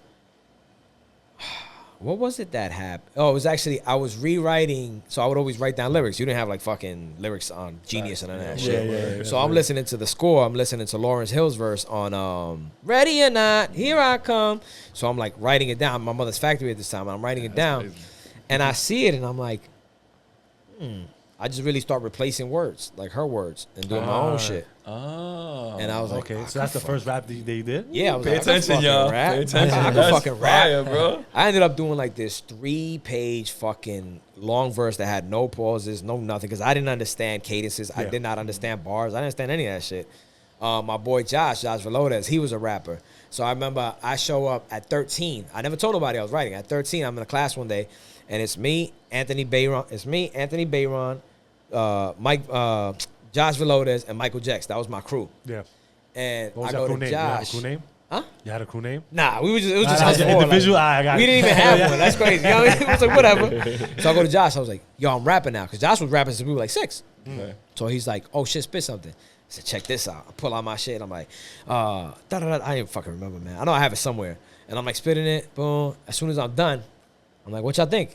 And Mike was always direct. To this day, he's the same person. Mike was like, that shit was whack. You need those type of people though around you. Like, tell you the truth. Like, yeah, I'm like, what? Bayron is like, nah, that shit was good, bro. That shit was good. And then Josh, who knew how to write music, goes, it's not bad. It's just you have no form, bro. Like, what the fuck? You're just doing paragraphs. Like, you're rhyming 5 words at a time and then skipping for a whole thing. I'm like, yo, whatever. But I took it serious at that time because Josh was like, yo, these are bars. This is how this works. Yeah, this is direction time. at that Da, point. da, da, da. And then I just kept writing. That was my thing. Music was always my thing. That's But what's singing up. was my main thing. Like, I always sang. I'm a singer, like, by nature. Like, even so, like, my father didn't know I sang until I was 24. And I did a rendition of Stand By Me. And for whatever reason, because nobody knew I sang at that time, except for my cousin Joshy. Joshy's my brother. Like, Josh was my soulmate. But Like, I'm people think surprised you even soulmate. say. But I'm What? sorry, but I'm surprised you even say like you try to get your father's thing, but he didn't know you until 24. Since I never- Why? 'cause So it was why you like- never did that part, like to try to get him, being that was your goal, like. No, I don't think that was my goal. I'm saying Okay, gotcha. subconsciously Oh, that must have been the reason. Because what other reason why I Okay, started singing? I got you. You know what I mean? Right. My pop split. They split when I was 4, and then at 10, he split, left with his bandmate. At 10, they had my baby sister, and that changed dynamics with me and my dad. Because at that time, my dad would visit me like every 3 months, like that, and that changed how I am as a father. Because even when we split during the pandemic, bro, I was living in Valley Stream, Long Island. My daughter's living in Rockland County. That shit was an hour and a half, and like fucking clockwork. Every Wednesday, I was with my daughter while her mom closed the store. Every Friday, thanks to God, my baby mom loves her dad, so she never tried to split us. That's cool. She let me have her every weekend. Women don't do that. Nah, no, Right? that's why I said that's cool, bro. And people are like, yeah, of course, every weekend, so she can have it off. No, she was working or doing whatever, but she And didn't who I gives didn't a give fuck? Like Thank that's you. the thing. Who cares? All right, cool. Go ahead. Ain't You that could be the dating for all I invitation? care. I'm with my baby. Like, I got my Right. Penelope is my soul, right? Penelope over everything. I got that shit on my I was wrist. gonna tell you about right? that. Yeah, I was gonna ask you about that. That's my baby. So she let me have her every weekend. Nice. And I was like clockwork. I never missed a fucking weekend with my daughter. Unless she was like, yo, hey, you mind if I keep her this weekend because we're going to be with the cousin? 100%. Yeah. But I learned that because my parents were cool. Okay. My mother didn't tell me what happened between them, ever. I just instinctually, as a kid, hated my father's wife. Then I love her to death now, Yeah, right? yeah, Because as time went on, I found out that she was the only reason nigga visited me. Because she was pushing him to. Yeah, like he would forget. And that's not his fault. Knowing my dad, I'm my dad, bro. I'm a very laid back person. Yo no jodo con nadie. I don't bother nobody. I'm fucking boring as fuck. I seen you one time. You was like that. He said some shit that he didn't realize what he said. Yeah. He was like, yo, if it wasn't for That's when I found out. I'm in Kentucky, bro. I'm in Kentucky. I would have visited. You was like, what? Like, Yeah, nigga. But he We was went down nonchalant there. like nothing. Like, hi. When he was trying to move down there, it was 07. So I'm still 22 at the time because I didn't turn 23 until March 5th. That was January. And I'm in the back of the car and he's like, no, Morena, ya son 20 años que estamos juntos. And I was like, I'm with my baby sister. She's like here with me. And I was like, bueno, no. Tiene que ser 18 porque yo tenía 4 años. And he's like, my Uncle Tony, he's like, sí, es verdad, es verdad. Yeah, 18. So even my little sister's looking at me like confused and shit. Because if I'm 22 and Medes was 12 at that time. She's just like looking at me. I'm like, you know, I don't want to fucking understand that her mom is a fucking jump off like all this shit. Right? I'm like, you know what I mean? So It's not my job. whatever. I got back to New York and I confronted my mom. I was, yo, why you never told me? She was like, it's not my business. That's your dad. Like I lost my dad when I was 3. Last thing I needed was you and your siblings never wanting to be around your dad. And that has nothing to do with y'all. Yeah. That was That's their it. relationship. See, that's the problem that people take their personal relationship And to put their it on their kids. kids, It yeah. has nothing to do with that. Like That's you're when trying that to. chismosa That's shit start disgusting. happening. And let me tell you, I'm gonna keep it real. really I'm gonna keep it real. is. I attempted that type of shit before Of when I was course. young. He's my first, right? So you know, I'm young, super young, and I'm trying to use that, right? And I'm like, and you know, then you look at it hindsight, you're like, that was some fucked up shit. Like, why would I even want to fucking do some dumb shit like that? You were like, young. I was young, Unguided. right. Correct. You know what I mean? So why? And I like don't do that, man. Like that's one thing. Like don't do that, man. Like That shit sucks. let them see the parent, man. Not even see. It's not even that. Like don't use your kid in any situation No. for that, just to get back at your partner. Don't ever taint the parents' image. They will do it Yeah. themselves if they're scumbags. That's what people don't There you go. understand. So, Like, look at my mom. Her first husband, was abusive and he was a maniac. But when she divorced him, my sister and my brother ended up thinking like he would tell them the same shit we're talking about parents talking to the kids. He would tell them like, oh, la mamá tuya me dejó para meterse con otro. All this crazy those. shit. And my mom wouldn't even defend it. My mom be like, I ain't gonna badmouth your dad to you guys. Talk all this shit. So my sister took it personal. And then one day, they're in DR. My sister's 12 at the time. And my mother was pregnant with me. So my sister was 11. So my mother was pregnant with me. And something had happened. And her father comes to my grandmother and he's like, yeah, feel like this and that, da-da-da-da-da. And my sister overheard him. My sister's like, that didn't happen. I was just with you. Clicked in her head right there. My dad's a liar. Got him. So that's why my mother's thing is like, yo, no matter what, I'm never bad-mouthing any of your dads. In time, it took me 22 years to know the truth, right? And the same thing I told you, like I'm the boo-boo baby batch, right? So my older cousin Mary, who's 20 years older than me, her son Joshi, who's my I told you guys before, that's my fucking soulmate. Like that's my closest cousin, my brother, my everything. His mom would tell me, I remember when I was like 12, she'd be like, you know, your mother's crazy being friends with that bitch. That bitch used to call your mom at 2 o'clock in the morning and tell her how much. I used to be like, What? she would never do that shit. She's such a nice person. I didn't know. You didn't And not see that she's a bad person. You didn't Let me see not that shit on- though. Yeah, all I knew was she loved me. Yeah, right. Right? So when I found out, boom, when I started piecing shit together, I'm like, oh shit. Mary was right. And my mother never told me this shit. And I approached my mom. She goes, that wasn't my business. That's your dad. At the end of the day, if it was to be found out, look, you found out. End of story. And that proves the point of if it was meant to be, it was meant to be. That's it, bro. And yeah, you shouldn't badmouth nobody, man. Like Yeah, he's like, you just Especially- shouldn't want that energy on your kid either. Yeah, like, no, why that's should you not- have that's to not worry cool. about that? Don't So, take like, their that's image. not Let cool. them figure it out. Yeah. Yeah, because I'm even when my parents split, I was 17, and I was living with my mom's for like 3 months. But I told myself I'm out of here. I'm not gonna stay here because if I was raised with both parents, Yeah, so if I can't live with both my parents, I'm not living with any. So I decided just to move. that's crazy. So I moved out 17, and I ended up finding my own room, did my own thing, this, that, and the third. But I understand that because seeing that, I was like, damn, bro, like I knew why they split. It was my mom. Of course. Yeah. You know, she fucked up. She fucked up. You know what I'm saying? It happens. And my dad was the one. He had to leave. He lived in the car and stuff like that. You know, and me seeing that, I was like, fuck, man. I don't want to live through that and show my kids that. None of my parents badmouthed each other at all. Right. But I don't want to live through that, you know, and show my kids what I went through. That's why I always try to keep my relationship, like, tight. Oh, you have to, bro. Like, look, that's why I said I began these messages about the family dynamic. I'm doing everything in my power to keep my family together right now. Yeah. Right? Like I said, we had split at that time. We spent time apart. Thankfully, in 2021, you know, it was like we got back together. But it's not like shit is just peachy. Nah, definitely. Right? Like, I keep it a fucking buck. Right? Like, we still have issues. But I will never give up on my kids. Right? And me giving up on my relationship is giving up on my kids. Right? And she deserves the world. So I also have to pull myself back and be like, all right, what is her upbringing? What is she used to? Yeah. Obviously, we have a disconnect because I'm not providing what she believes should be provided. She's not a bad person. Right?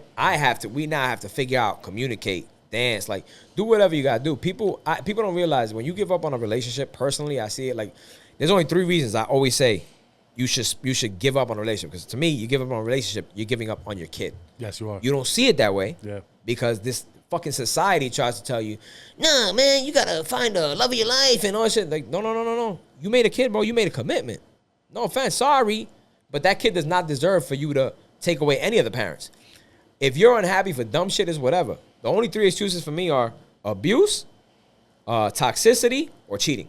Yeah. If those 3 things take place, by all means, you have to make a decision because that person now is either abusing you, which is harmful. They're toxic, which is even fucking more harmful because they're fucking your head up, which you fuck up your kids after that. Yeah. Or they're cheating. They're losing your trust. They're treating you like you a fucking option. Yeah. Hey, bro, you got posted a video too earlier. You was like, hey, bro, I was in a barber chair. You was like, hey, listen, this your ex that keeps talking to you, bro, telling you all these false lies and shit. That's the devil, and people don't understand that's that. So true, bro. Like, that's so my funny. point. Like, you know, it's funny. I'm driving to the barbershop, right? And I'm talking to one of my boys who is going through a divorce. So he's telling me his story, and I know his story, obviously. Yeah. I'm not going to sugarcoat it. I was just like, but nigga, you were talking to your ex. We fucked up dudes, man. Like, how are you working it out? But at the same time, you got shorty in your ear telling you, oh, now I see you. Yo, you're such a good man. She don't know what she got. Da. My nigga, that's like going to the gym 7 days a week and ending every night with fucking Cinnamon Toast Crunch. That's true. Damn. That's literally the definition of insanity, bro. You're not going to see no fucking abs, motherfucker. You can work out all you want. You're going to be fit because it's just Cinnamon Toast Crunch. But you're not going to have that shredded look that you said you're looking for. So same shit with a relationship. You can't tell me, yo, we're trying our best. You know, we're doing date night or we're doing this and that. And then you got fucking homegirl in your ear reminding you of the good times that you guys had. Of course I'm reminding you of good times. Because right now you're going through a tough time. Relationships are tough, no matter who the fuck tells you otherwise. Right? So if I'm going through this right now, and I got somebody reminding me of nostalgia, like the good times, like, yo, but with you it was great. Yeah. It was great. Why the fuck we split? Yeah, right. And that's always the woman, the no, the women do it too, though. No. Let me not give you women that's the clear. The new woman. That's the new woman saying, like, why the fuck did you even speak to her? Like, that's your ex. She's an ex for a reason. Yeah. Y'all shouldn't even spoke at all. Right. Like, bro, I've been told that a few times, by the way. I'm not lying. I want to reiterate on the whole, like, relationships are hard. Because even and being transparent, right? Like, even now, man, like, not now, but like just recent, like, shit gets rocky, bro. It does. Shit gets fucking rocky. And when you said that about the kid, you know, people say you shouldn't only stay in a relationship for the kid, right? You're right. You shouldn't only stay with it. Stay with the person, with the kid. But it shouldn't solely be that. But it should be a part of that. There should be a huge part of that, right? And the fact that you need to see that and fix on yourself, right? Because look, when I was with him and with his mom, I was a fucked up dude. I was young. I was young. I was young, fucked dumb, up. and full of cum. You know what I'm saying? It would probably be different if my mentality would be different. But I was young. I raised them, right? But I wasn't at home with them, right? So it was different, right? My daughter now, my little one, she's 8. That's your twin, bro. That's you see it? I saw that picture. I'm like, damn. She must have hated you when she was pregnant. You know what? Shit, baby. I don't know, baby. You fucking right, baby.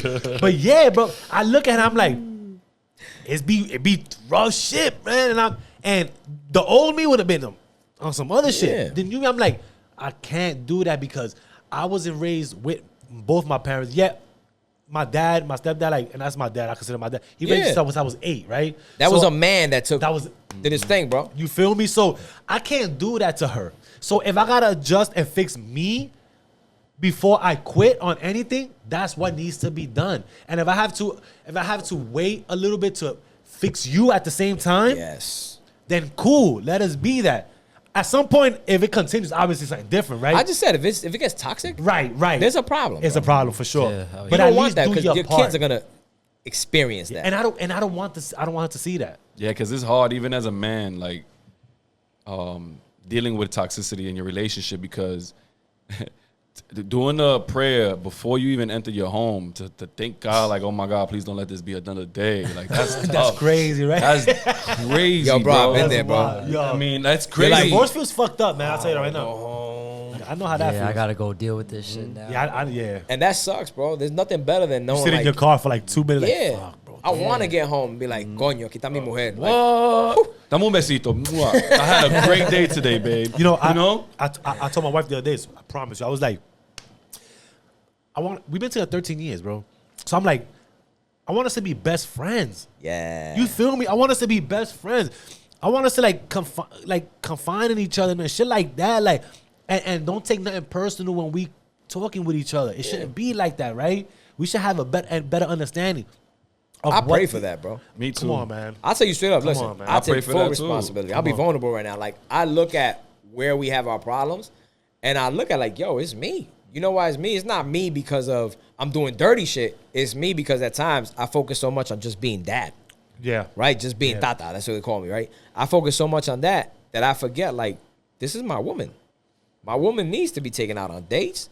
My woman needs to be acariciada. Like, all this shit. It's not like everything is about the kids. And I've fallen into that trap. And it's been like the last 2 months where I've been like, yo, not for nothing. Had I just put my pride aside and really communicated certain things, right? Like, really focused on, like, I'm a person that I think about everybody. Yeah. So when I'm like, yo, I want to set up a date night, I'm like, fuck, who's going to take care of the baby? Who's going to take care of the baby? Then we're going to get my mother-in-law, but yo, she's going through her own shit right now. I don't really wanna bother her. guys, yeah. My mom lives And on I be Long selfish and Island, shit, like- da-da-da-da. Yeah, and then that's it's like the plan dissipates. So you're seeing it that way as I'm being responsible. But your girl, your wife, she's like, this motherfucker don't love me the same way anymore. Yeah. What the? I'm just mom? Yeah. I'm not just mom. That's crazy how it gets that deep to even think about those type of shit. Yeah, I They do want that. you because they want you to make it happen. That's why they're like, nah, this nigga That's better wild. make it happen. Fuck Yeah, that. but you know, but not a lot of men can do that because most men who've truly found themselves do that. Because you know, at the end of the day, you have the son role, you as a son, then you have the brother role, then you have the father role, and then the husband role, right? Yeah. What's after that for yourself? The self roll? Right? Nah, but what do you have for yourself though after that though? No, seriously. No, George, they done it. Yeah, You're what right, do you you're right. have for yourself Right, after all those roles you done played right now? What do you have for you? What can you look in the mirror and be like, yo, I am. But this is why now we need the other side of it, or your partner, to make you feel that type of way, right? So it has to be like one of those connections. Yeah. No, so It's a two-way street. It definitely is. It definitely is. And right? if you have one of those shoes as a mirror shoe where you could actually look both ways, that's a blessing. You know what I'm saying? Right here. What the fuck you talking about? But seriously though, I mean it's true though. It's a two-way street on a high level because most men, even women, they look past the hurt that a man will go through and literally ignore it. They don't understand it. Exactly. They don't understand it. Yeah. Like, I sit We in be my car bitches. Like, sometimes. we consider bitches if we start on some other shit. Nigga, I don't complain, bro. I don't complain. I hit my route. I do my job. I do my fucking my business. I'm in crazy ass debt. Like I told you guys, I'm a serial entrepreneur, but bro, I'm taking fucking L's, right? You think I come home and talk about that shit? Hell no. I don't want to. I don't. Yeah, I want to get home, see my baby, see my girl, and be like, damn, this is why I do this shit. All right, cool. Like, get up. Now, should they allow you to talk about that? I believe so, to an extent. right? Like, I am not of the new generation to the point where it's like, yeah, I need a mental health day. Do you? Yes. But if you start talking about it in that sense, I think you're bringing some kind of energy, something you do not need. Okay. Men need mental health days. We need it more than we fucking know. That's why suicide is so high amongst men as opposed to women. Women are constantly in communication with their homegirls. That's a fact. Right? Always talking. Oh, I got this going on. We're like, I ain't gonna tell this nigga this shit. Let's talk about something else. Like, Bro, yeah, like, It's you know, true. and you do have a handful of people that you could do that with, but even then, you look at it like, why am I gonna burden them with that shit? Yeah. And that's not true. You're not burdening your friend, bro. When you're talking to your mans about some shit, that's therapy, bro. this is what we do with us. So we be like, yo, listen, bro, it ain't a good day today, bro. Yeah, sometimes we do that. It is what it is. They'll say, yo, don't worry about it, man. Like, I get it. You know what I mean? Because, and this is the reason why we started the podcast, because of that reason of men not being vulnerable. Yeah, we were having a whole conversation in the car. 45 minutes. I'm looking at this nigga in the phone on the FaceTime like, well, I'm sitting here for 45 minutes talking to you, bro, when we could just have a whole podcast and tell the whole world. And then that's when this whole thing came into fusion. Yeah, bro, and that's what we want to empower too, even for the young, more for the youngins too, man, because they growing up to be that. We were shielded from, or we shield ourselves growing up. I think our parents didn't really talk about that shit either. True indeed. You know what I mean? And we didn't have social media to know what's going on. Like, these kids, whether you talking about it or not, that phone opened it up and they're watching regular TikTok shit. All of a sudden, some new video comes up. So I was really tired of my husband, but I didn't know what to do. That's crazy. And then it's like, right? Yo, that's crazy. I wonder if mom gets tired of dad. or even, I'm tired of this nigga, or I'm tired of this fucking bitch. Like, Yo, right over your relationship now, right? Like, That's what the the shit. fuck? Like, fuck this. Like, So true. yo, it's crazy, bro. That's why, like, it's yeah, social media be fucked up, man. social media is really fucked up. And I have something against. I know we're jumping all over topics, but this is the truth. No, listen, I think we just talking right now, bro. Yeah, Like, we enjoy- that's what it is. This is therapeutic. Bro. yeah.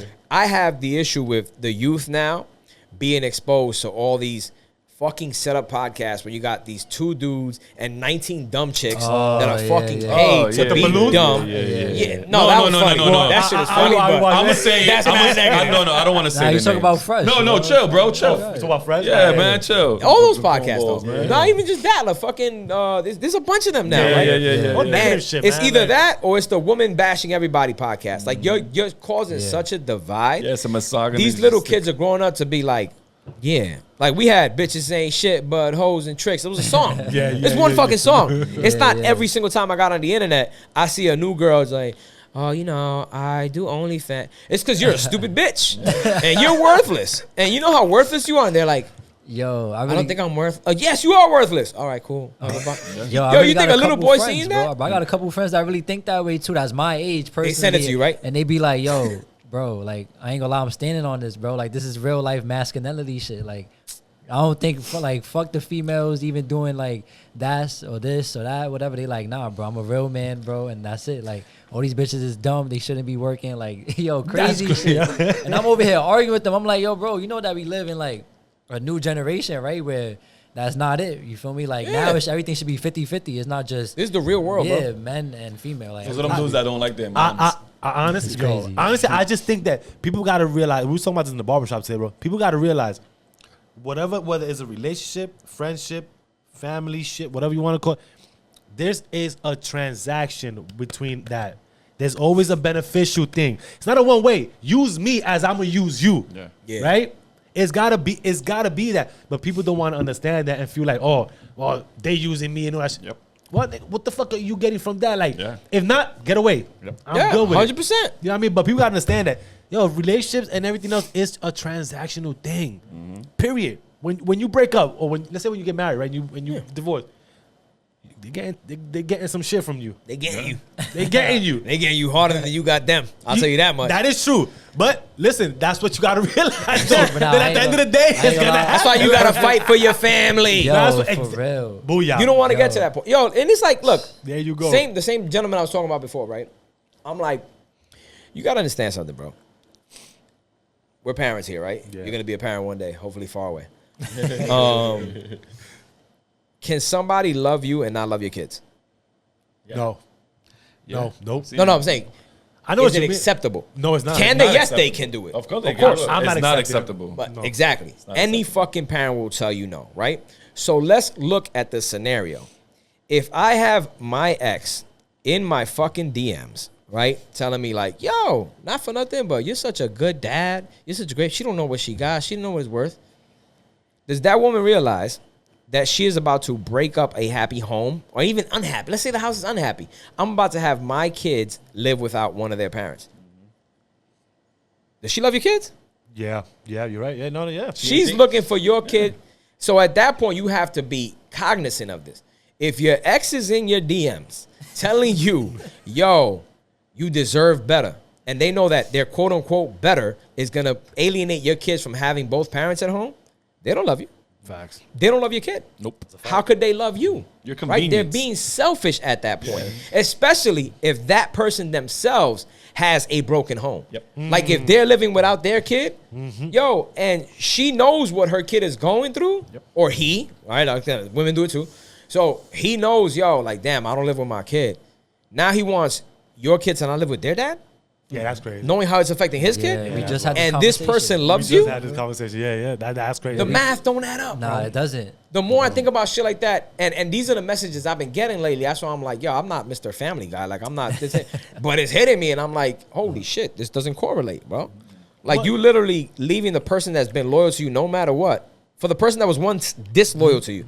Like, they proved it. Like, nah, we split. People choose lust over love, bro. Yeah, Like, that was the conversation that we was And I know having. you We want was the like, lust is yo, heavier. yeah, the lust is, people confuse lust with love, and that shit is like the same. It's powerful, both of it. Like lust and love, that shit is powerful. So you That's what can't- they do. Yo, they're going to Yeah. use the past.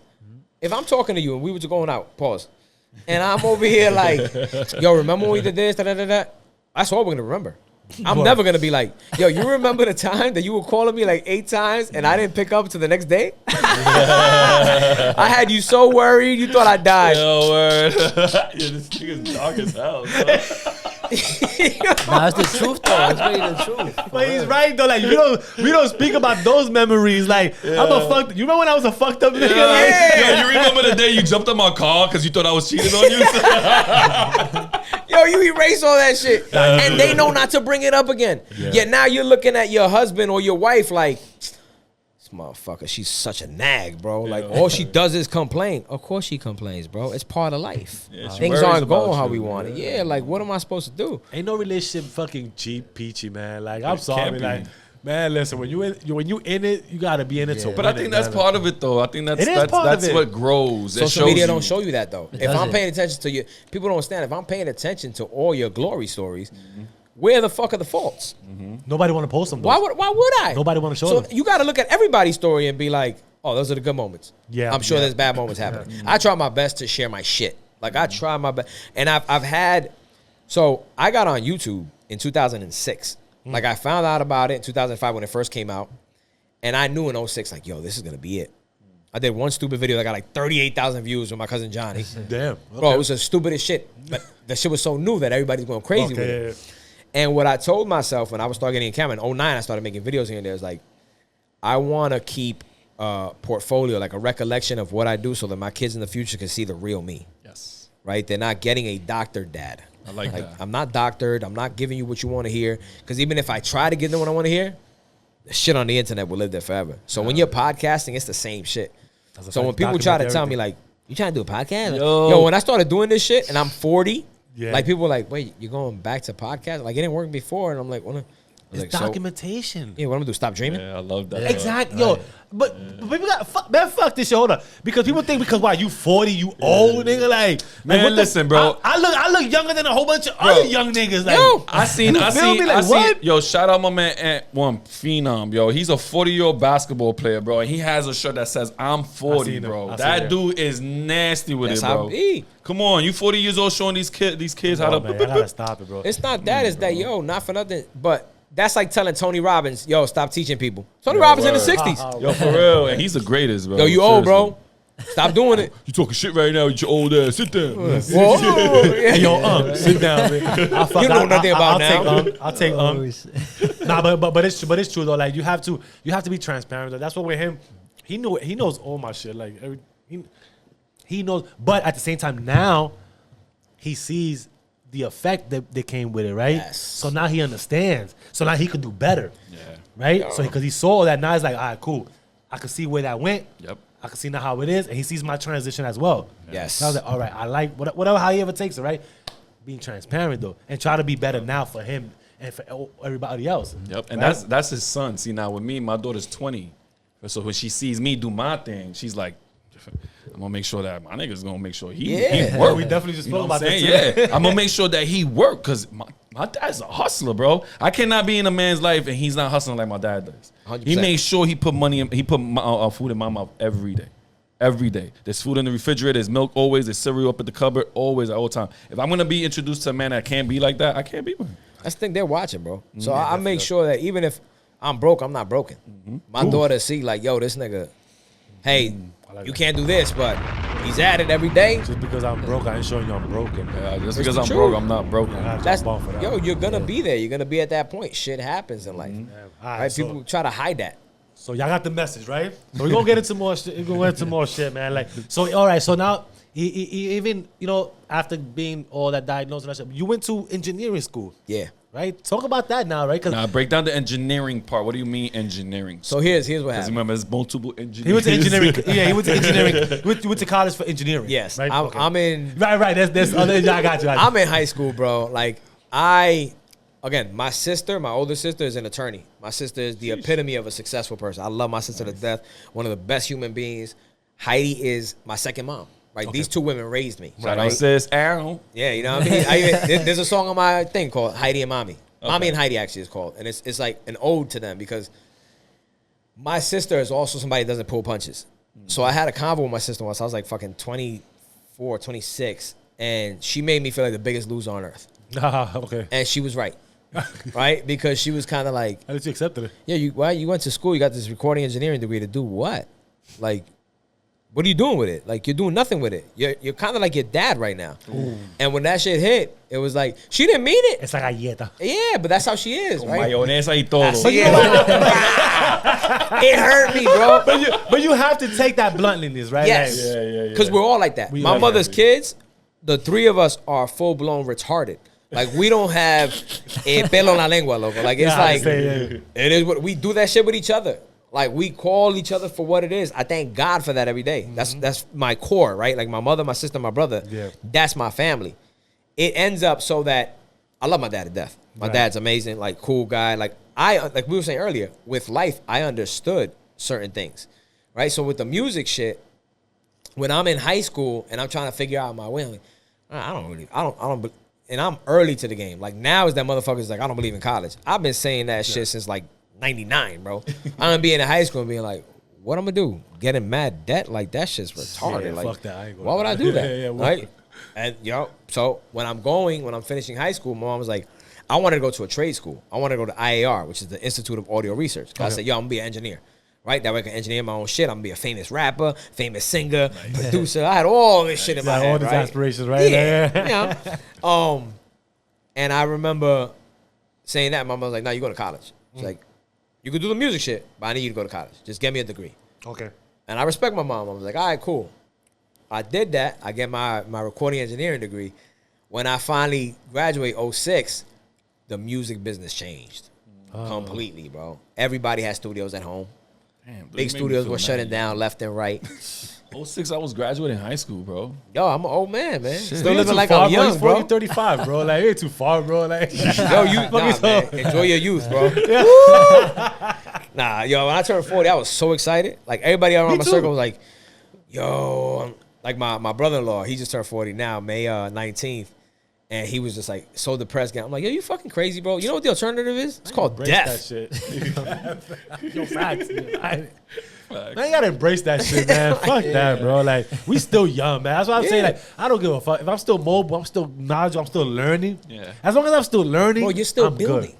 You guys got a podcast. Come on, man. I don't give a fuck what age. I don't know if I'm off. Can you guys No, hear no, me no, when you good, I'm no, on? you good. Because I ain't hearing myself. So You good. you know, I'm always You catching myself. You talking as a podcaster, bro. Like, Yeah, like, hold on. I ain't trying to fuck up their audio. nah, you got it. you good. But you're creating. We're creating. Yeah, man. You Fuck never them. stop. And let me tell people something, man.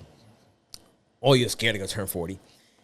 I look at it this way. There is never going to be a moment, and this is the biggest lie on earth. There is never a moment where everything is going to make sense. You are to the day you fucking die growing, to the day you die learning, to the day you die making mistakes. Life will never be fucking peachy. The internet tells you otherwise. I don't give a fuck how much meditation you do, how much visualization. I do this shit. And I know motherfuckers that do this shit and have a great life. And they tell me, I got dark days. I get sad, bro. Yeah, you do. One of my mentors is a millionaire.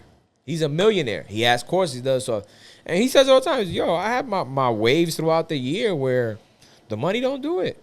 He goes, the meditation don't do it. The shit don't do it. Like, you just have, it's part of life. But you learn to accept that even the seasons change, right? There's a rhythm to the fucking world. The planets move in a specific way. God didn't make anything by mistake. Yeah. Nothing is a boo-boo. Everything is set up how it needs to be set up. Yes, we have free will. But God even saw the picks that we will make with that free will. Right? We got waves. Bro, and everything is up and down. Yep. It's like, I saw one gentleman, this is a great point. He's like, people fall for like the 19-year-old that's doing Forex and he just keeps showing you the good numbers. He goes, how the fuck this guy only has positive months, yet the S&P 500, the biggest shit on earth, goes like this. All throughout history. And it's not like, I don't, right? Like, how? Yeah. It's called doctoration. It's called showing you what you want to see. It's called the internet. And people use that shit for everything, bro. Fucking illusion. That's the importance of this shit. We in the fucking matrix, That's man. it. Yeah, that's the importance of these like, podcasts. yeah. We're talking our truth. Mm-hmm. And like, even when you go back to all these successful people's stories, like, they don't reach billions or millions till they older, like 50 years old, 60. Y'all falling for the Kylie Jenner shit. Yeah. That shit was set up by Kim's sex tape. Of course. Right. You're getting, and nothing against it. Spoon. You still got to make the product. It is what it is. But you born into it. You getting silver spoon. A lot of us got to work hard for it. Yeah. You know what I mean? And let me tell you, even that, at some point, they got to work for that shit. 100%. You know I don't take so, nothing away from anybody that was born with it. I wish I was born with it. Oh, shit. I hope my kids are going to be born with it or live with it. You know what I mean? Like, you have to look at it that way. I don't take nothing away from nobody, but don't compare your story to mine. No. Correct. We can't do it. Yeah, because you all got different It's not paths going to work. in life. It's like the same thing with business, right? Like, I got friends and family members. I got to tell you, I'm familiar with the supermarket business, right? That daddy built it, put them in place. They're making bread. They're still managing the company. They're still working. It's not that they're not doing it. Yeah. But daddy's name was on the dotted line when he started that shit back in the day. Daddy was doing the 7 days a week. Word. Daddy was fucking getting the headaches, the fear. I can't pay this bill, pay that bill. So I'm going through that. I'm going through, my name's on the dotted line. I own the LLC. I'm the one that's 30K in debt. I'm the one flipping this property, and all of a sudden, they're closing my shit down. I got to pay $14K to an architect that's going to take away mad bread from my profit. Facts. I'm doing that. Yeah. I don't have the fallback. Yeah. But you got to Congrats sit, to you sit for down having to get back up. Yeah. That's why I always say, what I mean? man, Like, if you a Nepo baby, congrats to you. 100%. Yo, we're trying to do it for hours. Yeah, So even with that, right? Like so he's talking about like in business and all that, right? Yeah. So you did your engineering, you did your whole you made it. You wanted to pursue your rap career, right? I failed. I'm pretty sure that you. Yeah. Which is cool. Listen, sometimes everything's not for us. No, that Everything led is me to definitely not- podcasting. That led you to podcasting, right? And any other ventures that came over. and you know what? For the podcast, perfect, a perfect scenario, right? Bro, Because everything you know what I worked mean? out. So everything is for a purpose. So that's what I'm saying. People don't realize that. I don't care what you went through. It was the purpose of why you went through that. It made you go through this to get to here. And you know what? It's not an L. It's a lesson, right? Bro, the word coincidence does not exist in the Bible. I don't fucking believe in that. I say it all the It's time. not real. I don't believe in coincidence. It's supposed to motherfucking Can't say happen. rah, motherfucker. Can't say rah, motherfucker. Yo, where's that from? Where I heard that from? That's from I a don't know, movie. but I That's guess, from a yeah. movie. Or maybe do something. Maybe hey, listen. Anyway, but that was a good. But it's true. Everything happens for a reason. So you was meant. We all get into ventures. I've gone into like 4 ventures before here, failed, right? But I caught something from it. It is what it is. Like you said before, millionaires, billionaires don't get to where they at without failing. They don't lose mad bread. You in debt, right? We in debt. Like, you know what I'm saying? You know what I'm saying? Let's keep it all the bug. It's easy to start something. Your mental state, your Sticking ideas it and that through. shit, sticking it through. With a happy thought. With a habit. Listen, we could be right here now like, damn, bro, are we gonna keep doing this? Nah. Yo, fuck. what's gonna happen tomorrow? What's gonna happen Oh my tomorrow? But you know God. what? No, fuck that. We're gonna keep going. We're gonna get blessed for sure. Yeah. I'm 100%. Look, Me my fucking too. head. Look, I'm getting goosebumps. Bro. 100%, We're gonna bro. get blessed. So that whole debt, they wanna That's nothing. That's nothing. Let me tell you something, bro. If you go into, and this is my biggest problem with being negative, right? What some people say, like, oh, but you're not being realistic. Reality is, I got two choices. Word. I'm either going to say I'm happy or I'm going to say I'm fucked. Fucked keeps me fucked. Happy might get me to happy. You're right. Yeah. It might keep me fucked. And then some. Yeah. And then some. It might stay there. But the alternative is always worse. That's a fact. I just said, yo, people be like, I'm turning old. Nigga, you rather die? Because there's no other option. That's a fact. And Go if to you the ain't doing gym. shit, then what are we You doing? either do this telling or you. you go, Yeah. And you done. Yo, and God bless, forgot I said it earlier, our manager, Don, our manager and our brother, who's going to something in the hospital right now. Shout out, I Don, won't man. share too much information just because that's his family stuff. But yeah, my prayers are with him. And that man, like if I look at how he hustles, how he goes for his shit, he don't think twice about nothing. It's like, y'all got to do it. He's like, what? He said that shit to me. Like, what's the alternative? Yeah, My kids don't eat. you I got either- 5 kids. Like my kids don't eat. You either do So or you when don't, those man. moments come, bro, like you have to give yourself that option at all times. And it's not always easy. Yo, I am a manic depressive. Like I have hormonal balance issues. I don't wake up. There's days I wake up and I don't want to get out of bed, bro. I don't want to get out of bed, but it's like, Paige, Penelope, your daughters, they got to eat. Yeah, I was gonna ask you too. Like when you go through those type of dark modes of like your depths and shit like that, when you have that, when you start thinking about it, Yeah. like does your manic depression kick in? And Yeah. how do you get yourself out of it? And then you just said your daughters and stuff like that. Do you do things to like avoid like a self-harm type of thing? 100%. So that's why I said my 29th year was like the worst year of my life, 2013. That led to the quote that God sent to me that really changed shit for me. That was the last time I ever questioned anything about God. And it was, it's not personal, it's purposeful. Right? So everything that I went through that year, because I said I used to mock people with fucking addiction. I used to be like, yo, how weak are you, bro? Like, just stop. And he made you go through it. And I wasn't stopping. Right? I literally almost took myself over the motherfucking hill. So that I knew, that's what I said, it wasn't personal, it was purposeful. Right. He said, yo, you went through that so that now, stop fucking around, bro. Go serve your motherfucking purpose. Yeah. And by all purposes, my birthday, March 5th, 2014, my 30th birthday lands on Ash Wednesday. My fucked up head was like, oh shit, Jesus started his mission at 30. I got 3 years left. Let's fucking go. Like, So you went harder. yo, I went harder. And so the plus of that year was I forgave my girl for abandoning me at that time in 2013. Okay. I prayed to God, yo, make her happy. Okay. I did a St. Jude prayer, like, make her happy. Whatever that happiness, I hope it's with me. But if it's not, she needs to be happy. And it wasn't me. That year started January 12th. I remember the day. She posted a picture with some dude, and I'm like, ooh, my heart dropped, bro. I hit. Dropped. I hit hard. And it was like 40 seconds later, no lie. I heard it in my head, like, this is what you asked for. I got happy. Boom, out. I was like, oh shit, I prayed for this. You asked for it. Yeah. And right. people don't understand. That's another thing about prayer. Like, we're living in the dream that we wish for. The thing is, it doesn't look like the way we prayed for it 10 years ago, right? It looks like what God knew it needed to be.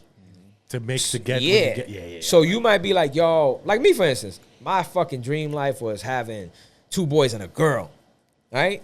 Boom. First one comes out a girl. I'm like, oh shit. All right, my dream got altered a little Yeah, bit. let me leave it alone. Wait 7 years. All right, this is it. Let's go. Boom, another girl. I could easily sit here right now and be like, what a fucking joke. Nothing came out how I wanted. Bullshit. Everything came out exactly how I needed it. Yeah. Right? Because having girls, I'm a fucking tough love dude. My mother was a beast. My mother was a single mother of 3. So all we knew was tough love. I didn't have time to complain. I didn't have any time to be like, oh, hey, is that the teacher don't like me? Whoosh. Toma. The fuck you talking about? You're in school to learn. Yo, ¿Qué importa que si te quieren o te gustan o lo que sea? Yo, why? That's old school parents. bro. Yeah, it's That's like, a fact, yeah, what are you doing in school? What, you Lying. trying to make friends? Your teacher ain't your motherfucking friend, Yeah. right? And I lived that maybe to a toxic degree because I'm very hard on myself, right? So even when I was going through with baby moms, even at that time when I got dropped, I blamed it on me. I found one way or another how I was the common denominator. And that year, 2014, like I said, I ended up seeing her in Vegas that June for one of those beach body things, and I put my pride aside. It was my best friend that she's like, yo, she was with homeboy, whatever. That was a mistake, bro. Like, you're meant to be with that girl. I was like, you really, for real? Like, my twin, Diana, that's the love of my life. Like, that's my soul. Like, that's my other soulmate. She was the one. I say Penelope see it because of her, too. Because I was like, nah, but she started talking to somebody else. Even though they were split already by that time. I was like, nah. But she was like, nah, do it. I did it. And now I got Penelope. I got Paige. I got the love of my life. That's my baby mom's. Like, I knew that from jump. Whether that stays that way, who knows? But we're in the present. That's present. me. That's the dream that I wish for, bro. It came with different pieces. And I'm sure it happens in her mind. Like, her dream was probably very different than being with me, right? Yeah, the outcome was the same. But God knew, you know what? If you would have been with such and such, this shit would have been this way. Or you would. I'm a very chill, boring motherfucker. To a degree that maybe that sucks, right? Because it's like, I want the adventurous guy. I think when we get older, we slow down a little bit. Like, I think we use more of our mental than more physical, I guess. Yeah, but our goals are different. But our goals are different. Now it's kind of like we do the step back and look. Yeah, and we basic too. We don't need all the materialistic stuff. We just want to be home, chilling, You seen watching the meme? TV. Just chilling. I go out to dinner with my wife and my kids, and it's $320. I go to dinner myself, $18.14. Hey, listen, that is true. They are expensive, man. Yeah, that's one thing. They are expensive. Yeah, because we're like, let me go to fucking Wendy's. Like, I'm not gonna. We get dollar menus, bro. Right? Fuck that. So your program, right? The inner winner wiring, right? Yes. Talk about that, man. Like, I like what was that about? Like, That's what got me out of my holes. Okay. Right. So, 2010, I was in the real estate business side. This guy did me dirty, bro. I lost $40K. And I end up in 2011. My best friend Diana tells me, yo, there's a job in the car business. I said, I'm not a fucking salesman. I don't know how to sell shit. She goes, you sold houses. I was like, that's very different. Like, when you're selling cars, man, motherfuckers coming at you left and right. I was like, I'm not built for that. Fast speed there. Say, yo, just go take the job. I listened to her. Thank God I listened to her. In 2011, that really was a test to like who I was. And I realized I could fucking sell, right? Like, I struggled at first. But in that struggle, I hired a coach, Preston Ely, that's his name. And his shit was called the red pill formula. The red pill at the end of the day was Jesus. But you go through the 18 weeks, you don't even know. And you're like, and then at the end he goes, yo, take the red pill. The truth is Jesus. I'm like, what the fuck? This was religious? But, yo, it was, right? And that, what he taught me in that was all about personal development and about the power of the mind. So as I'm doing that, in 2013, when I had the worst year of my life, 2014, I had to repair. Okay. And that repair came between, writing out my vision. Like, what the fuck do I really want out of this life? Which, again, I got it. Very different than what I wanted, but I got it. Doing the meditations, doing the visualizations, just journaling, like all these important things. And it hit me. I was like, I removed myself from being the loser that I thought I was. We all have an inner winner. Yeah, right. We just have to uncover that person, and not everybody's going to tell you that. Now, thanks to social media, we hear it more and more often. But at that time, it wasn't around. And I took his protocol and I adapted it to somebody like myself that actually goes through real depression, right? So what I ended up learning about, and I'm still learning to this day. Like, that's why the program keeps developing. Right. I didn't do it for 10 years. Like, I did it for myself, but I didn't push it. Okay. This year when I turned 40 and I realized how negative people were about me being 40 and being on a podcast, I'm like, that's crazy, bro. People need inner winner working. Yeah. Like, they need to realize you got something in you, bro. You got a purpose beyond just your job and being a parent. Because sometimes as parents, we get so focused on that responsibility and our jobs that we forget, we had dreams too. We had passions. Yeah. Right? Like, and that shit, our kids need to see that shit, bro. Yeah. They can't see you just being a fucking robot. I show my daughter all the time, bro. I'm like, listen, you got to do. My other daughter, she does nails now. Before, Nuni was like, I didn't know. I was always pushing. I didn't know that all of a sudden she came out of, I want to do something. I'm thinking about nails. I was like, whoa, my God, let's go. I want to keep pushing that so they could see that, man. Like, you know what I'm saying? So, bro, that could be the start. Yeah. Or it could be the end. That could be the one. If I don't break this curse, me, myself, and my generation now, they're going to see, and one of them is going to do it. Right? 100%. Yep. So it ain't about me, I'll be honest with you. If I get my blessings now, it's cool, but my blessings going to be with if they get it. Because that's the reason why I'm doing it. You know what I'm saying? So I agree.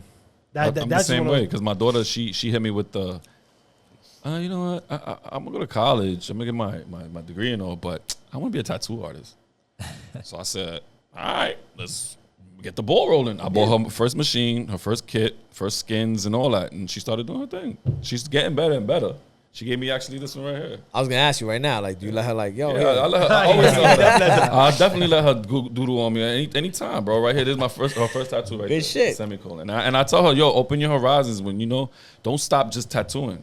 If you want to be a social worker and your friend needs help him out too. That's it, bro. Yeah, just keep moving on, and the more you open your brain to many things like this, then you'll be a great person. People are gonna look and they're gonna grow off of you. 100%. There's no absolutes, and that's the thing not. people say. There's no like, this is the dead end. This is what it is. You have the ability to do a lot. Granted, does it sometimes stretch you to points where maybe you overstretch yourself? I've done that. Yes, but there's still opportunity out there. There's no age to it. Nope. There's no demographic to it. With the internet, if you fucking complaining, nah, bro. Yeah, No, you lazy. Hell Fucking yeah, lazy hell as fuck, yeah. bro. Like, I'm Hell sorry. yeah. Because you cannot sit in your house all day on the couch and then you just flipping through the Instagram stories. Just praying something happens. That's or just what looking Inner at Winter somebody Wine's that about. has it, like, yo, I need wish. to get I there. wish And you still on the couch just You're not even thinking about not how even you doing want to get nothing. there. Like, Yeah. That's You have sad. to put a vision into play.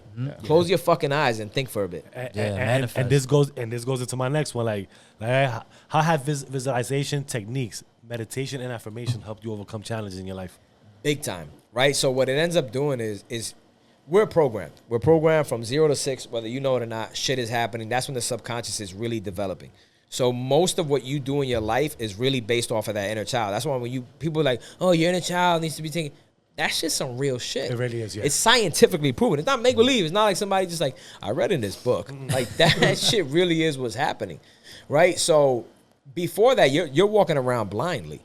That's why I think most people are walking around blindly. I have these conversations all the time. Whenever I see somebody, especially people think about us as people that don't have money, but the people with money without purpose, yo, the biggest suicidal rate in a demographic are kids with nepotism. They looked it up. Like, it literally is scientifically proven, bro. Like, they rated it, and it's because this man said it. He goes, you're supposed to give your kids something to work with, not nothing to work for. Yeah. And that's it. Yeah. It's not like, yo, you got it. You good, bro. You don't got nothing to do. Nah, yo, you got to earn your keep. Like, and it's hard as a parent, bro. Like, my daughters are very well off, right? So I'm very weak because it's like I didn't have shit. So when I would go with mommy and shit to like Toys R Us or Caldor, there's a place called Caldor at that time. Yo, yeah. My man threw it back to Caldor. Yeah, bro. We go to Caldor and it's like, mommy, please. Un juguete. Right? And then I would pick like a G.I. Joe that was like $11. Too much. I had to go with some like $3 shit, right? Yeah. My daughter went to Target and she's like, Tata, can I get this? I'm like, yeah, you can get it, man. Cool. Boom, boom. $80 later, bro. Yeah. I'm here like an asshole just putting myself in debt because I can't say no to her. Right? Like, that's why I give my mom mad credit. I'm like, yo. I charged my daughter, bro. I don't know how you did it. I charged my daughter. That's what I'm doing now. I make her do chores. She comes up to me. She goes, "All right, so listen. So she wants some either Taylor Swift concert tickets or some. I forgot the other girl's tickets. Billie Eilish? Don't get No, Billie. not Billie Eilish. Billie Eilish is expensive, bro. No, I don't. The girls that she's saying, we looking at the tickets together, and I'm like, I said, yeah. She goes, well, listen, right? I'm gonna get enough money ready, right? I got my quarters and all that stuff. When I get enough, I'm gonna buy my ticket and Naya's ticket, right? Yeah. And you gotta buy your own ticket though. So she goes, and I'm like, how the hell you getting all this money? She goes, when I do chores, I can clean the whole house. I'm like, whoa, hold on, shit, bro. I'm like, yo, you clean, but we're gonna start gradually, right? Don't get over it. Go clean the whole house. You don't go crazy, right? But you owe me $340. you want me to listen. So I'm like, so I like to do that because it just teach them like, yo, shit ain't gonna be easy for you. Yeah, but one day we went to the mall today. I said, go ahead, go pick something out. Like, but all these other shit, I take her money for real. Yeah, You know but what you I mean? guys And doing give it me- right. I'm doing it wrong. I don't. Yeah. I'm not over here trying to be like, Yeah. well, it's your way. Nah, I'm doing it way wrong. We doing them a disservice. 100%. You know what I mean? And we didn't get taught like that. Nah, my girl is the one that's kind of like, yo, make her pay you. Yeah. Like, do this and that.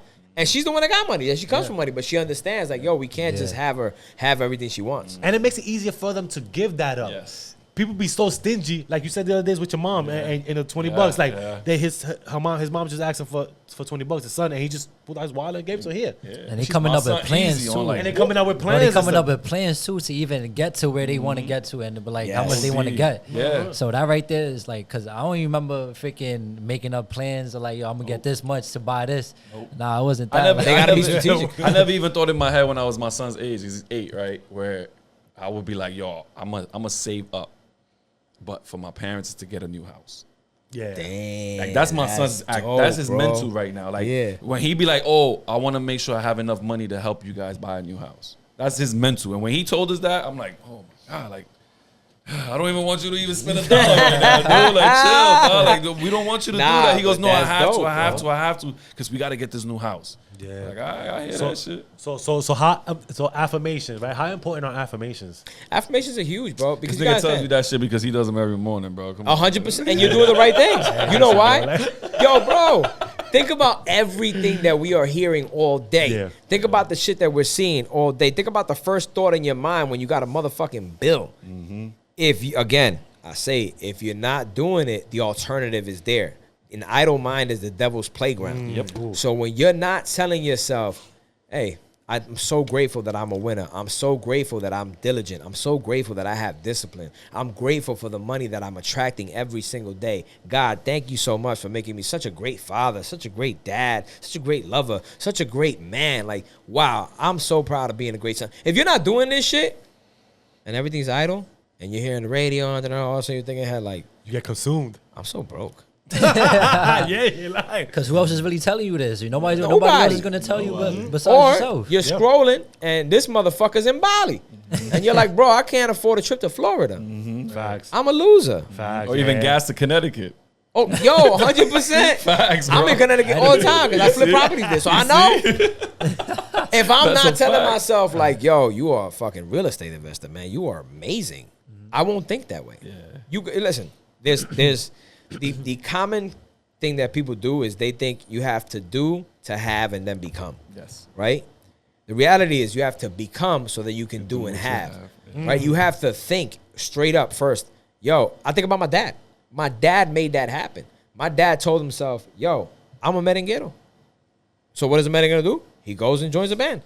Joins that band. He met this guy, met that guy. He became somebody. Yeah. He didn't say, yo, let me go do this so that then I could be found by somebody. He's like, nah, let me go fucking find a band because I'm a singer. That's what I do. So let me go find a band.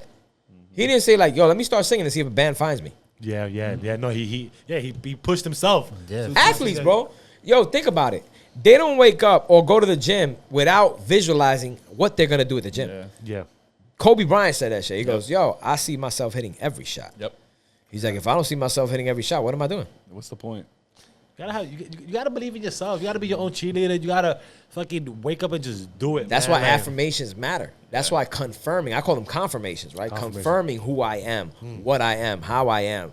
And it was, when I'm saying the inner winter wiring stuff, I took visualization to a next level. Once I started learning about solfeggio frequencies, I started learning about brainwave activity. Right? What's the first one? Say that again? So solfeggio frequencies. So everything in the universe is based off light and sound, right? Okay. Frequency 432 is called the golden ratio frequency. Okay. You just play that shit and you can't play it on Bluetooth. People need to understand that. Don't play it on Bluetooth because that, even Bluetooth radio interference causes for the shit to just not be the same way. Yeah. Right? So you need to do it like regular ass old earphones. Plug this shit in. Like I do it. I sleep with that shit in my ear. I sleep with subliminal messaging. Right? Like I play. So there's brainwaves. Brainwaves, normal all day, you're in beta waves. Beta waves is when you're in your conscious mind. Okay. Right? Alpha is when you really start going to the subconscious mind. Yeah. Right? So when you listen, you get yourself, there's a gentleman, it's called the Silva Method. And this Vishni Lakani, I have this thing called Mind Valley. It's an app. It costs like $300 a year, but man, that shit has been such a saving grace for me. Yeah. But I also learned how to find the audio myself, pay for, better audio, because you could hear it on YouTube, but YouTube automatically dumbs down quality. Right? Like they have to, so you'll miss it. But I actually, that's one thing in my Inner Winter Wiring program. I share that with people. Okay. Like, yo, These are the audio waves I listen to, and they're really good for that reason. So I don't just visualize and say, like, let me just sit here and visualize. No, I play different frequencies. So when you're in theta, that's the nighttime, right? Theta and delta are like the sleeping waves. Okay. That's why if you're listening to subliminal messaging, people think, oh, that's not true. Maybe, maybe not. Again, I'd rather that than the alternative. Yeah, that's up to you to Yeah. have the, Right? the perception of it. In delta, that's when you're in your subconscious mind. Right? So yogis do this. Meditators do this. When you look at the fucking monks, they are constantly in theta and delta waves. Right? So obviously playing them is not going to get you there all the way. But if you do play them and you try it and you affirm and you start doing these things, trust me, it takes you to levels you wouldn't think you could get to. Because, for instance, I had a conversation with Jabron, who's my engineer, but also one of my closest friends, and he's Muslim, and like he's read the Bible in Aramaic, in Jesus' original language. Right. Like he understands exactly what Jesus was trying to say without this King James version and all that stuff. Like he went, because he's like, yo, I'm Muslim, but I need to understand where everything started. So he studied Judaism, Christianity, and Muslims. Right? Because he's like, those are the three main ones, yeah. main ones. And we were talking about it the other day. He goes, yo, I'm still trying to figure out radio frequency. I'm like, what do you mean? He's like, yo, think about this shit. I call you on a phone and I'm staring at an image that's replicated of you. There are no wires. The shit is just magically going through the air, but it's finding its way to your exact phone from my exact phone, recreating my exact image. He's like, that's all frequencies. So there has to be frequencies that attract wealth. There has to be frequencies that attract love, frequencies that attract health, like that's all true. These things. So if you start looking into this, that's why I say inner winning wiring never stops growing. That's why I changed it from being a course to being a community, right? An ever growing thing where I will constantly be doing webinars, constantly have a community set up so that we can grow together. I can't grow on my own. Right, no one right, can. so, yeah. I grew because I always paid for coaching, or I had mentors, or I had people in my circle that I listened to. I figured out early, like, yo, my family ain't doing shit. These motherfuckers don't give a fuck about nothing but selling drugs, the latest clothes. Like, that's cool. Like, we got to get to it somehow. But what are you doing with that money? Facts. That's always been my right, thing. Like, right. what are you doing with that money? Because none of them got nothing to show for it now. That shit eats me alive, bro. Like, I wish I was older at that time to be like, yo, let me hold 10K. Facts. Yeah, right. Let me see, bro. Let me show you what I could do with this 10K. That is true, yeah. That's why I respect your father-in-law, because that man he paved the way. He's like the fucking he, man, bro. He created the generational wealth in that side of the family. And I don't say it lightly, man. I know people think like, because people get an idea of him because all he does is work. He don't work for himself, bro. Everything to him is family, and I seen it with my eyes. That man got everything he got because his energy is fire, bro. Like, God knows where his heart is at. His heart is pure. Yeah. This is why I always say, man, like, people don't get, you could be the smartest motherfucker, bro, the smartest female, and if your heart ain't pure, you nasty. You ain't going nowhere. You're going to attract what you're going to attract. You might get away with it for 30 years. People don't see that. Yeah. At the end of the day, it's coming back. It's coming back for sure. That's the same shit I said about energy. I don't like that. People don't realize, you may think I'm just doing dirt to my wife. I'm doing dirt to my girlfriend. Or I'm doing dirt to my man.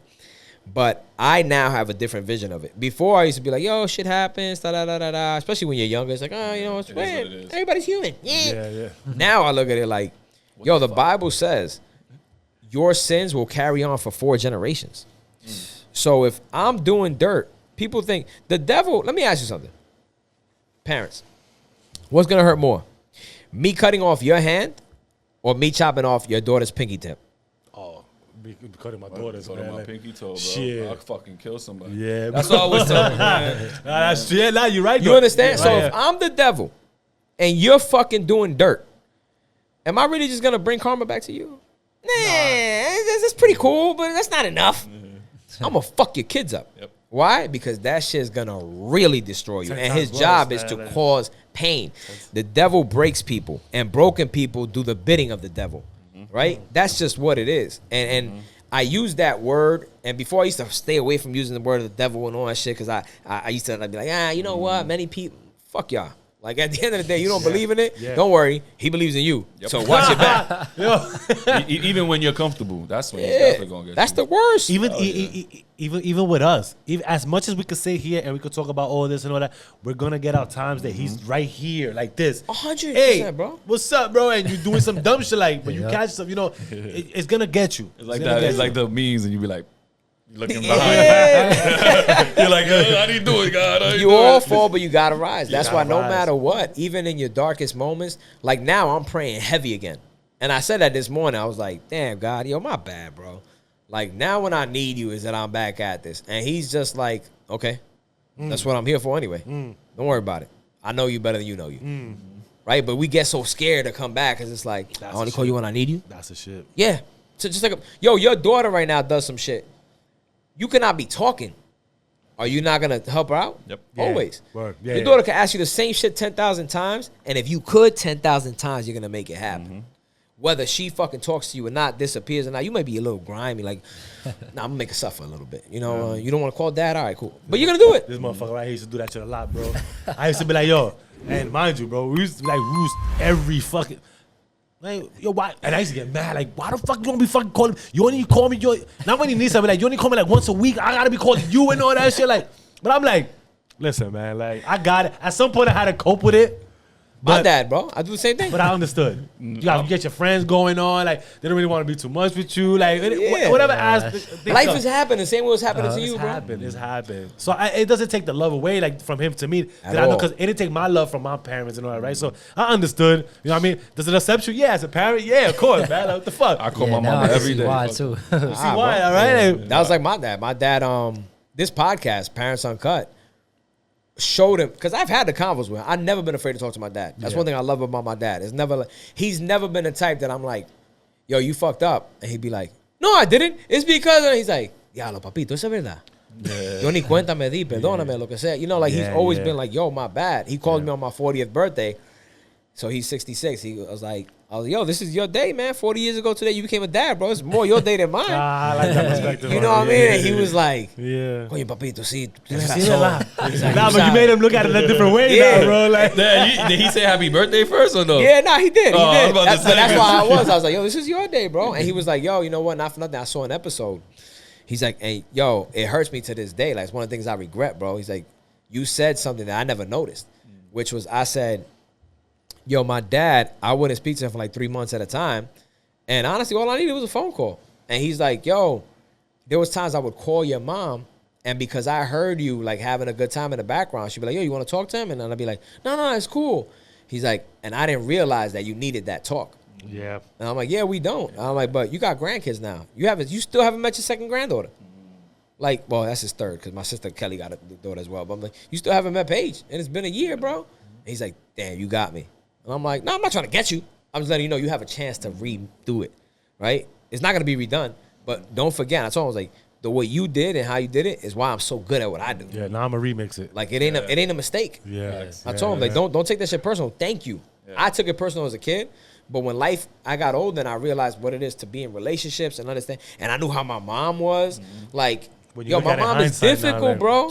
Like, my mom is one of those people that she has to be right. My mother came to this country at 12, and by 19 had her own business. Hey. So she's a fucking control freak. She knows her shit. My mother's a grinder, right? So I understood. My dad is me. It's like, I'm just laid back, bro. Like, I'm chilling. So my mother's just so at one point, it's like, I can't do this, man. Sometimes you need a strong woman to build a man, Push you, bro. man. That ass, man. So even when, like, you know, you being a serial entrepreneur, right? Like, real estate investments and hard money lending, like, how did you get into that field? And what's the most rewarding part of it? I was gonna ask you about that, like hard money lender, like that's like. So I'll give you. I know a bookie, bro. Like, I am. Right. It is, bro. Honestly, it's a legal loan shark. Oh God, damn, but bro. it's actually leverage, and that's something people don't understand, right? So that's a key that the gentleman I worked for from 2008 to 2010 never shared with us, and I didn't learn that key until 2019 when I paid this other guy to be my coach. I didn't understand. So what we were doing at the time, the market crashed in 2008, right? So we started doing what's called short sale negotiating. So people losing their homes, I would call the bank and negotiate their house. So let's say they owe $400K, but the house is now worth $250. I would negotiate with the bank. Hey, I have an investor ready to buy it at 175. And they'd be like, no, the was 400. Send the package. We go back and forth for a couple of months. Boom, I get it at 175. Darius, the guy that ran the company, was the one buying it at 175 and then flipping it to an investor at 250, collecting 75,000. He would give us 10%, which was cool. I didn't know any better, right? I thought Darius had all this money. I'm like, how the man, this guy's paid, because he would tell us all these stories. He never gave us the motherfucking sauce. Like a wholesaling type shit, right? Yeah, and it wasn't even that. He had hard money lenders. So he was like playing the hard money, but he had hard money. Yeah, Got you. Wow, you understand? Okay. I didn't know anything about that shit. 2019, when I got back into it, that's really when I figured out my purpose. It was February 11th, 2019. I had this bad car accident June 27, 2018, and got taken away from my job for all those months. Right. So when I tried to come back, it was January 31st. I was like, yo, I'm clear to come back. They're like, okay, come to the office on February 11th. I'm like, all right, yeah, let's do it. I'm not thinking nothing of it. That was a Monday. I get there, and they're like, yo, Handsome, look, we love you here, but unfortunately, we gave you a position to somebody else. Maybe you could reapply later on. Wow. And I felt so beat, bro. I felt so defeated. I sat in a coffee shop for like 2 hours, angry at myself. That's tough, man. Angry at myself. I'm like, these imagine motherfuckers got my life in their hand. And after those 2 hours, I grabbed a book by Dean Graziosi called The Underdog Advantage. And I'm reading it. One of the exercises in there was figuring out your why. And he goes through these levels and levels. And you keep doing it. And it hit me. It was like, I am here to be a beacon of light and hope to those in their darkness. That is my motherfucking purpose. That is what I'm here for. How that ended up in real estate again, it was just because I now needed to find a way to make the money so that I could feed Inner Winter Wiring, so that I could feed my purpose. Okay, gotcha. Right? And I got into real estate by mistake. Really? My mother used to flip houses in the 80s, right? My mother had bread in the 80s. My mother did good. By the time I was 4 and they split, we were in the fucking hood. We were in Van Sicklen, Brooklyn, East New York, 89, David Dinkins era, like crazy shit, right? So I always make fun of my sister and my brother. I'm like, yo, y'all motherfuckers went to private school. Mommy had it when you guys were kids. Like, y'all took vacations. I stayed in mommy's factory all summer. Like, that's crazy. My life sucked. You know what I mean? So my sister, I told you guys before, she's an attorney. In 2005, while I'm in college, again, worried about her little brother because she thinks I'm going to just be a loser. She was like, yo, I'm an attorney. If you're an attorney in New York, she can get a broker. She's automatically a broker for real estate. Okay. So, yo, I'm going to open up my own brokerage, her and her friend. She was, I'll pay for your licensing. I'm 21 at the time, like, sure, whatever. There's money, I'll do it. She paid for me to get my license, and in that moment, she never opened up the brokerage. But here I am with my license, and now I fell in love with real estate. I go to sell houses, I fucking suck. Yo, and I'm doing rentals, and I'm like, yo, who the fuck? This job sucks, because you're showing people multiple properties just for 2 months of work, and they'll be like, you know what? We decided we're not buying a house. Yeah. And you're like, yo, you know how much gas and money I wasted? Yeah, right. It's just a whole waste of time. That's what introduced me to real estate, though. My sister doing that. Then I got into the short sales. Then I got that bad taste in my mouth. Left real estate in 2010. Didn't touch it again. Got into the car biz. Got into the beer biz. Ended up back in real estate. Back in the beer biz and all that shit. So that was my original love for it. And then the hard money side was actually, so it's funny, we were talking about Johnny, right? So everybody in the car business hated calling me handsome. They were like, I'm not calling no fucking man handsome. You know what I mean? So, boss lady, that was her name, Diana, her answer to that was like, all right, so call him by his middle name, Johnny. Yeah. Right, so everybody knew me as Johnny. 2019, when I'm getting back into the real estate game, I go to this Grant Cardone event deep in motherfucking Jersey. And all of a sudden, I'm there and I hear, Johnny! I'm like, somebody's calling me Johnny. They're from the car biz. I turn around, it's my boy Manny. He's older than me, but Manny was in the used cars. I was in new cars. And the way we became cool at Chevy was, he's like, yo, I don't want to deal with these new car customers. They're fucking idiots. Yeah, the money's in the pre-owned. So anybody you get pre-owned, you give to me. Anybody new, I send to you. Manny's there at the event, at the Grant Cardone shit. I'm like, oh, I'm not really trying to fuck with him because I'm a person that go to networking events. I want to be dolo. Yeah. Like, I want to fucking immerse myself. Yeah, absorb. Second day I see him again. Second day he was texting me, and I'm trying to avoid him. I ain't gonna lie. I'm trying to avoid him. I was like, yo, I just want to do this shit by myself.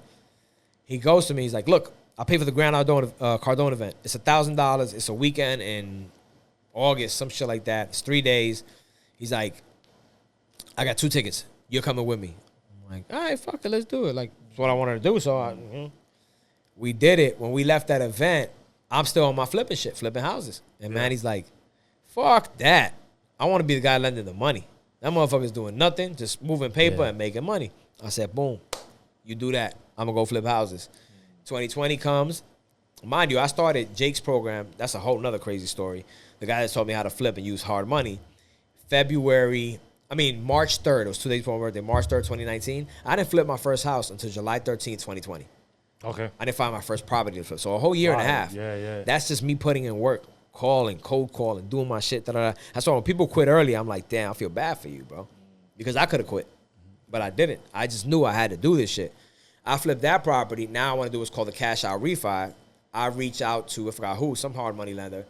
And I'm like, yo, let me see what Manny's up to. I had Manny, I'm like, yo, Manny, did you ever end up doing? He's like, yeah, motherfucker, I'm working for like da-da-da-da. I'm like, I got a property. Like, I need a cash out refi. Cash out refi means, so the way the real estate game is, people don't understand, you're going to pay capital gains on the profit you make, right? So if I buy a house for $100,000, I put $50K worth of work in it, and now I can sell it for $300,000. Yeah. I'm going to get fucking killed on $150,000 of those dollars. But that house is really worth, I'm selling it at $300,000. It's worth $300,000. When you get, they cash out refi up to, let's just say 70%. Let's use regular numbers. $240 is what they give me for. So now I put a mortgage on that property for $240. So when I sell it for $300,000, I only made $60K in profit. Right. That other $90K now stays tax-free because that's a debt that I have with that mortgage. So when I learned that game, I told my business partner, Ty Fabian, I was like, we hit gold. Nobody wanted to touch properties in 2020. Oh, no, yeah. So when we took that I house, just bought my house, I think, in 2020. bro, baby mom bought her house October 2019. But it was the best time, though. Nigga, she got 3.5%. I got 2.7. Yo, 2.7, bro. I swear to it was the best fucking time, bro. Like, bro, she paid. people were scared though, for sure. Everybody was scared. Yeah. She paid like $465 for her house, bro. A year later, her neighbor, less space, same house, paid $680. Yeah. My girl got instant fucking equity in her property, bro. Because she bought it at the right time. You ain't lying. But when we got into that flip, we bought it at 120, and we were putting 40 to 50K worth of work into it. And we expected the ARV, the after repair value, to be somewhere around 220. Fucking market turned retarded in November of 2020. That value was 350 something. Yeah. So I was like, yo, we got to cash out refi, facts, bro. Quick, Fuck bro. that. Like, we cash out refi. My business partner ended up keeping the house for Airbnb. Okay. But we collected our money, whatever. But so when I was talking to Manny, Manny's like, Johnny, come join me, man. He goes, you're flipping houses. Why don't you do the hard money shit? I'm like, I don't know nothing about that shit. And he's like, I got my license. I could put you under me. We'll do 50-50. Like, anybody you bring in, I'll fucking show you how to do the work. And he did. And that's how I ended up with the hard money shit.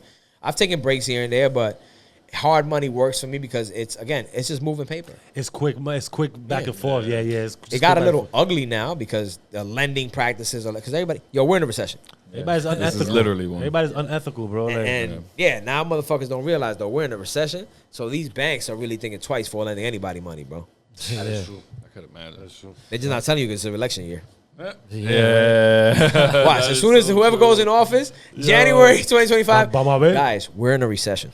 Let's see if Trump gets on there. That's what I'm going for. No offense to nobody. Listen. I'm about the money, bro. Honestly, when you in the position of entrepreneurship and all that shit, you understand it better. Listen, my father. I ain't mad at it, bro. I see it with him. Like, the way they get killed on certain things. And you're a small business, right? You're not corporate, where you're like writing all this crazy shit off. You're getting hit heavy, bro. And they're nitpicking you because you're small. So, So I see it. I understand. We're going for the money, baby. That shit sucks. It's fucked up, man. It is what it is, I man. forgive the people that I offend out there, but it's all smoke and mirrors.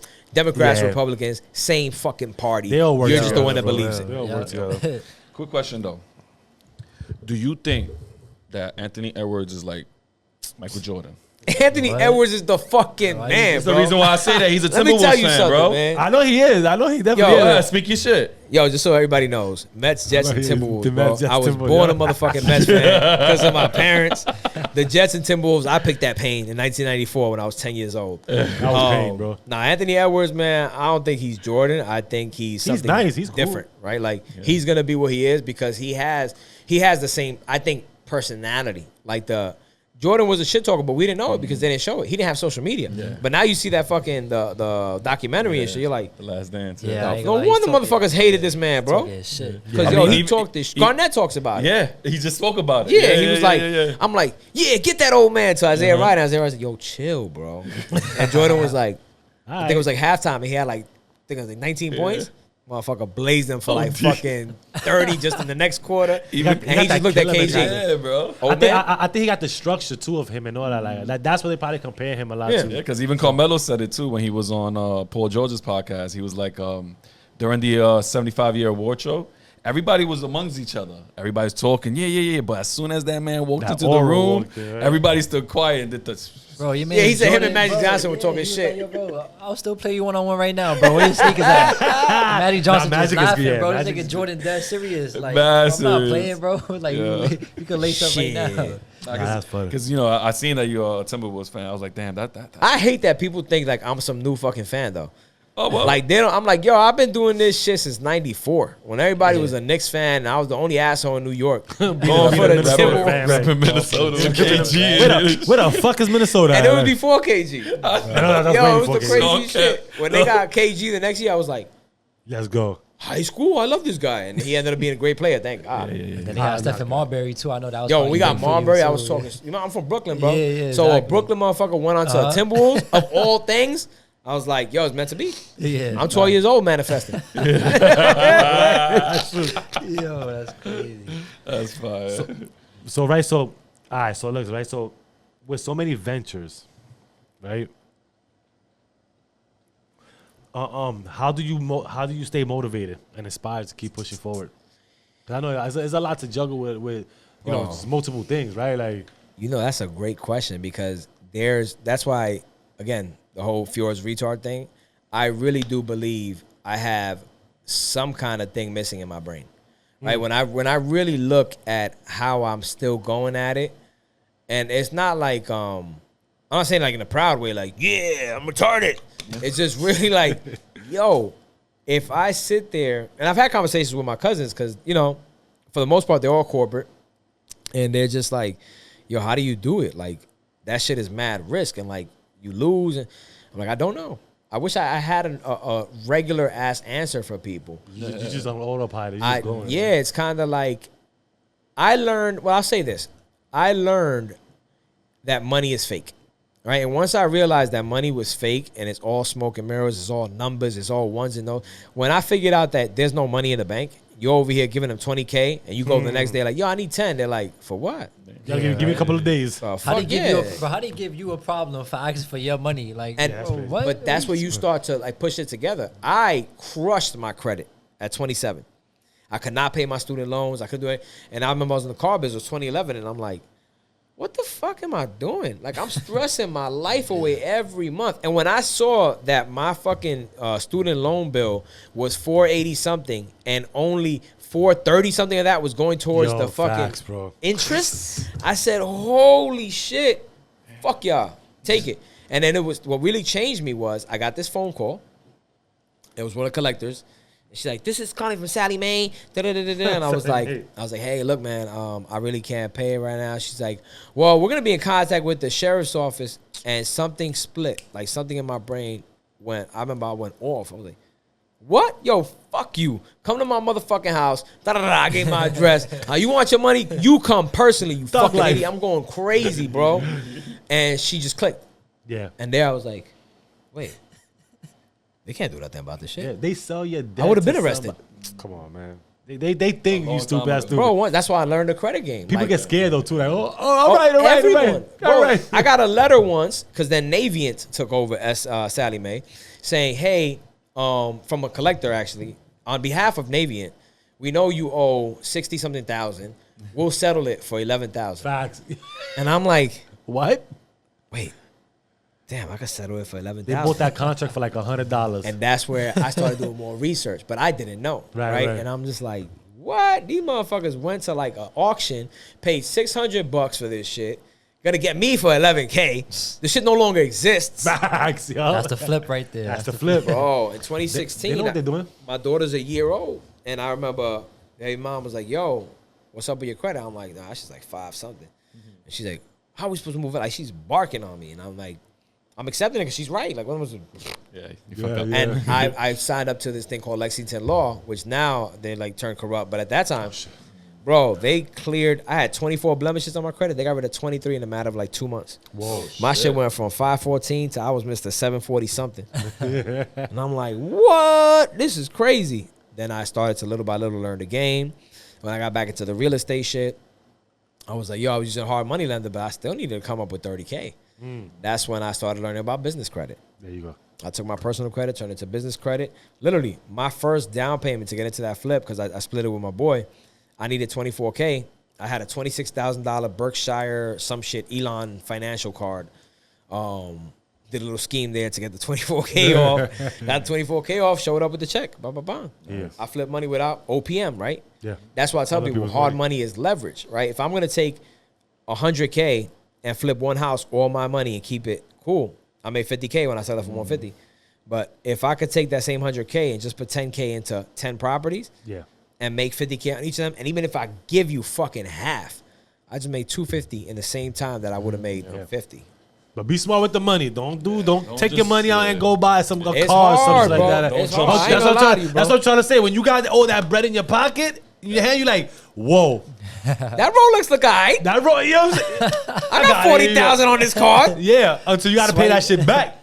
Interest, That- yo, the zero interest for the first 12 months. You're like, yo, my payment on 40K, that's $400 a month. Fuck out of here. Bro, that month 13 hit, and now you get fucking $2,300 fucking bill. You're like, what is this? Yeah.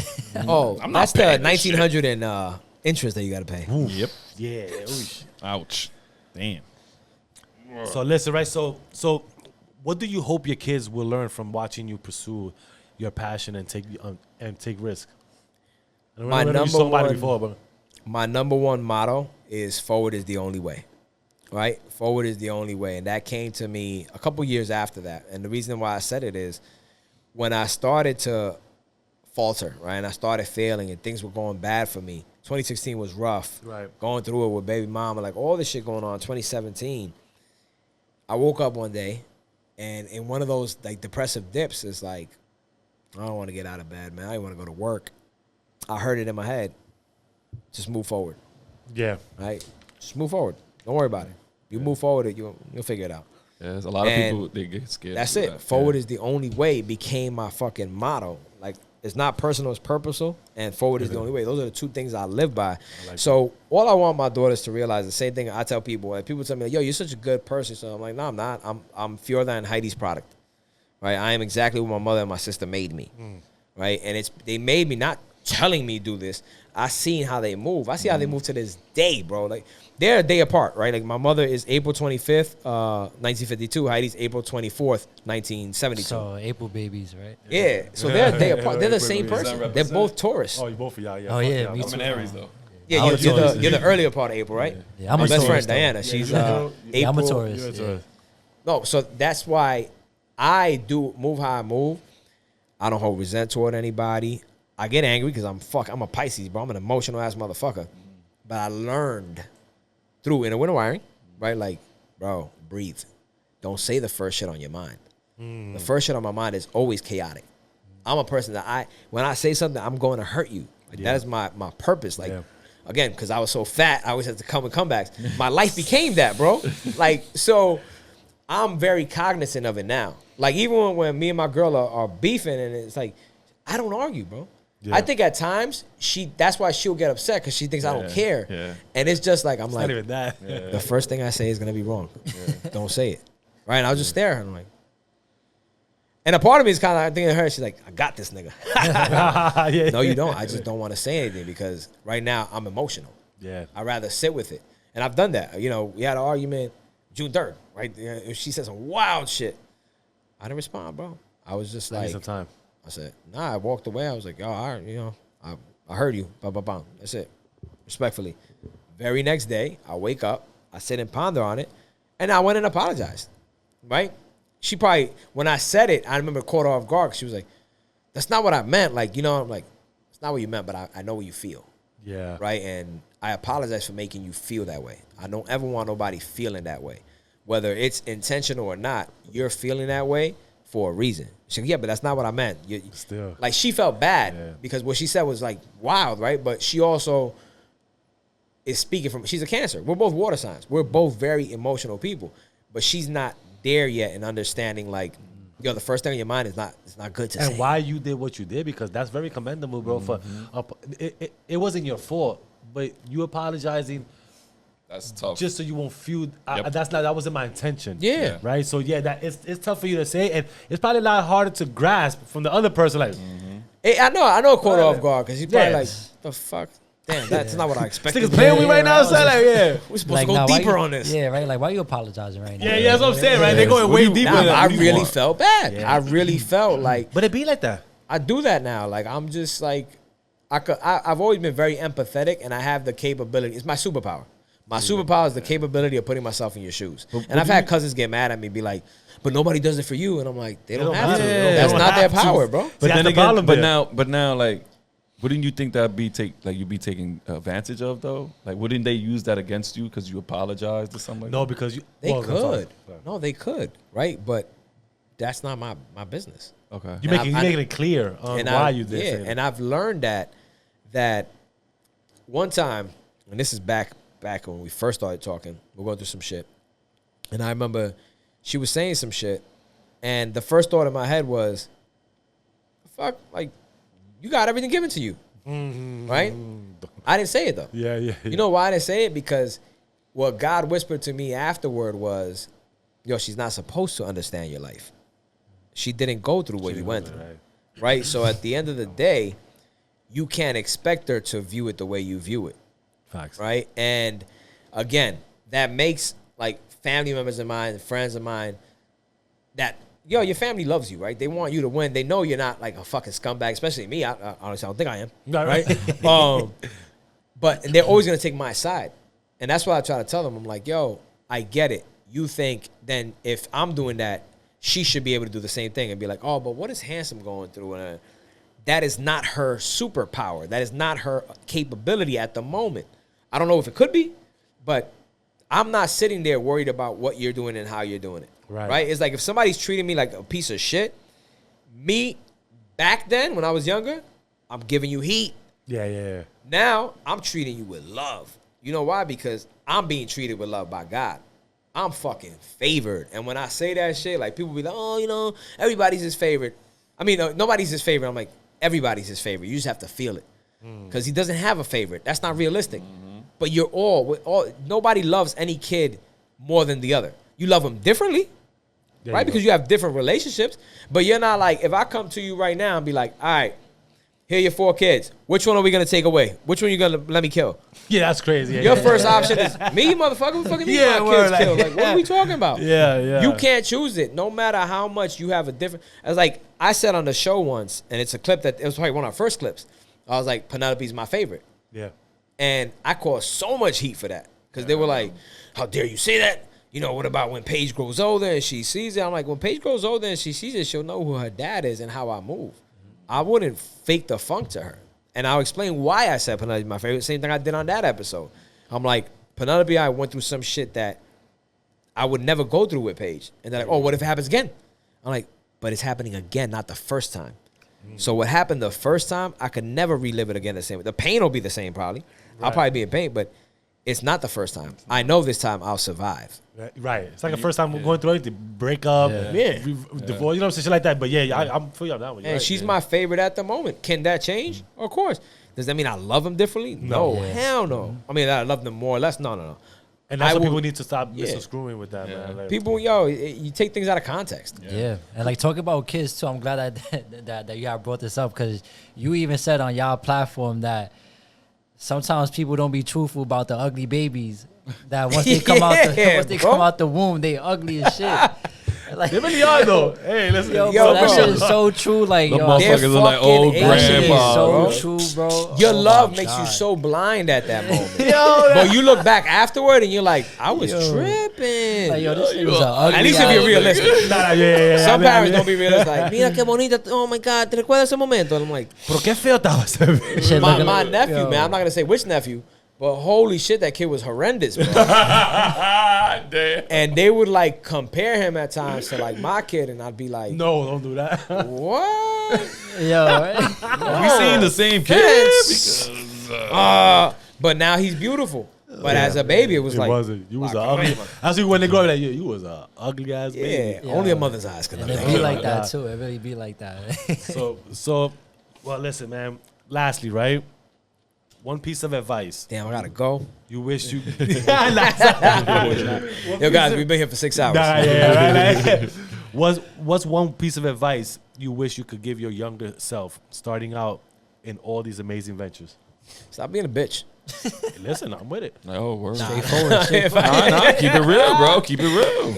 Hey, listen, that's his truth, man. Like, what you want me to do? The one piece of advice I would give my younger self is get mentorship sooner. Get coaching sooner, right? I let my pride get in the way of a lot of shit. And financially, right? Like I couldn't afford certain things. But had I listened earlier to like what others were telling me that were ahead of me, right? It would have been a very different ride. And granted, everybody has to go through their own shit. Like everybody has to figure out their life their own way. But the sooner we learn that somebody else's experience, right, living off their experience, Yeah. can actually fucking shave away so much pain and years of loss, the better we are. Yeah. That's just the truth, because it is different to go through something, right? But man, it never changes, right? Like that's why, and mentorship doesn't have to be an actual person, right? Like I wish I started reading books earlier. Like I stopped the last book I read, I was 11 years old. It was Pocahontas and the Strangers, right? I remember I used to get the craziest grades because I never missed a day of school, bro. I was not absent once fucking time from kindergarten to high school. Whoa. Not God once. bless. Shit. I was crazy. Got second grade. Sorry, tangent, but second grade, Miss Anderson, my teacher, she was like, Contreras, wow, you haven't missed a day of school since kindergarten? And again, I'm retarded. So my brain was like, what? I'm never missing a day of school. And I'm getting praised for it too. Like, Yo, yeah. And that so I feels never good. did homework. I didn't care about none of that shit. I would get, like, teachers be on my ass. I'm like, why would I do homework? I'm getting 95, fucking 100. Like, what am I doing homework for? I'm here every day. Like, I'm literally internalizing this Time shit. attendance. So I stopped reading, and it wasn't until 2007, I was at a Donald Trump event, of all things. It was like it was a Donald Trump real estate event, right? Okay. Because now, again, I have my license, but the market was crashing. I'm trying to figure out what to do. I went to one of the events, and at the end, it was a $22,000 program. I'm like, what the fuck? Damn. Hell no. But we're giving you a free book because you came. I hadn't read a book in 12 years at that time. I get home that night. It's like 11 something at night, and I see it. It's Donald Trump, some shit like about the dollar. I'm like, let me read the first thing. I was up from 11 to 5 in the morning. I finished that whole book. Nice. Read that whole book. Shit. In that book, he mentioned his business partner, which in the course thing was Robert Kiyosaki, Rich Dad, Poor Dad. That's the next book I went and ordered. When Amazon was in its infancy, I remember I ordered that book. Because it was 07. I got Rich Dad, Poor Dad. And when I read that book, I was like, oh, shit, I could read. Like, and it sounds stupid, but I really did not think I could read on my own.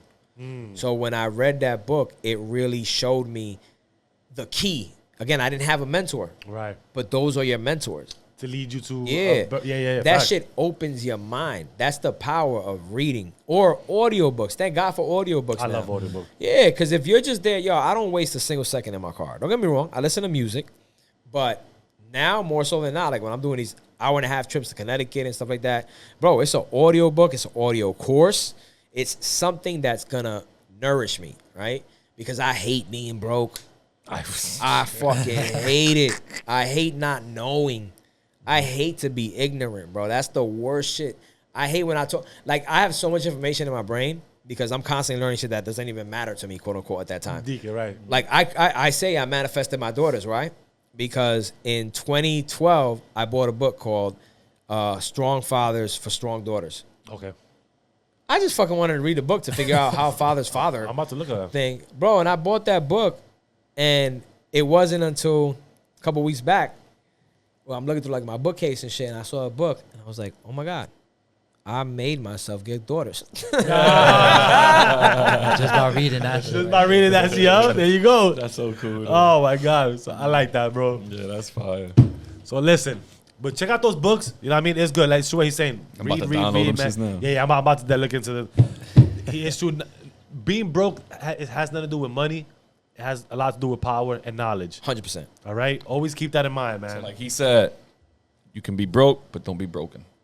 Woo! Facts. With that said, we're going to leave it right there. Listen, peace, bless, love. Give thanks to that man above. Live, love, prosper, y'all. Yo, peace out. Stay favorite.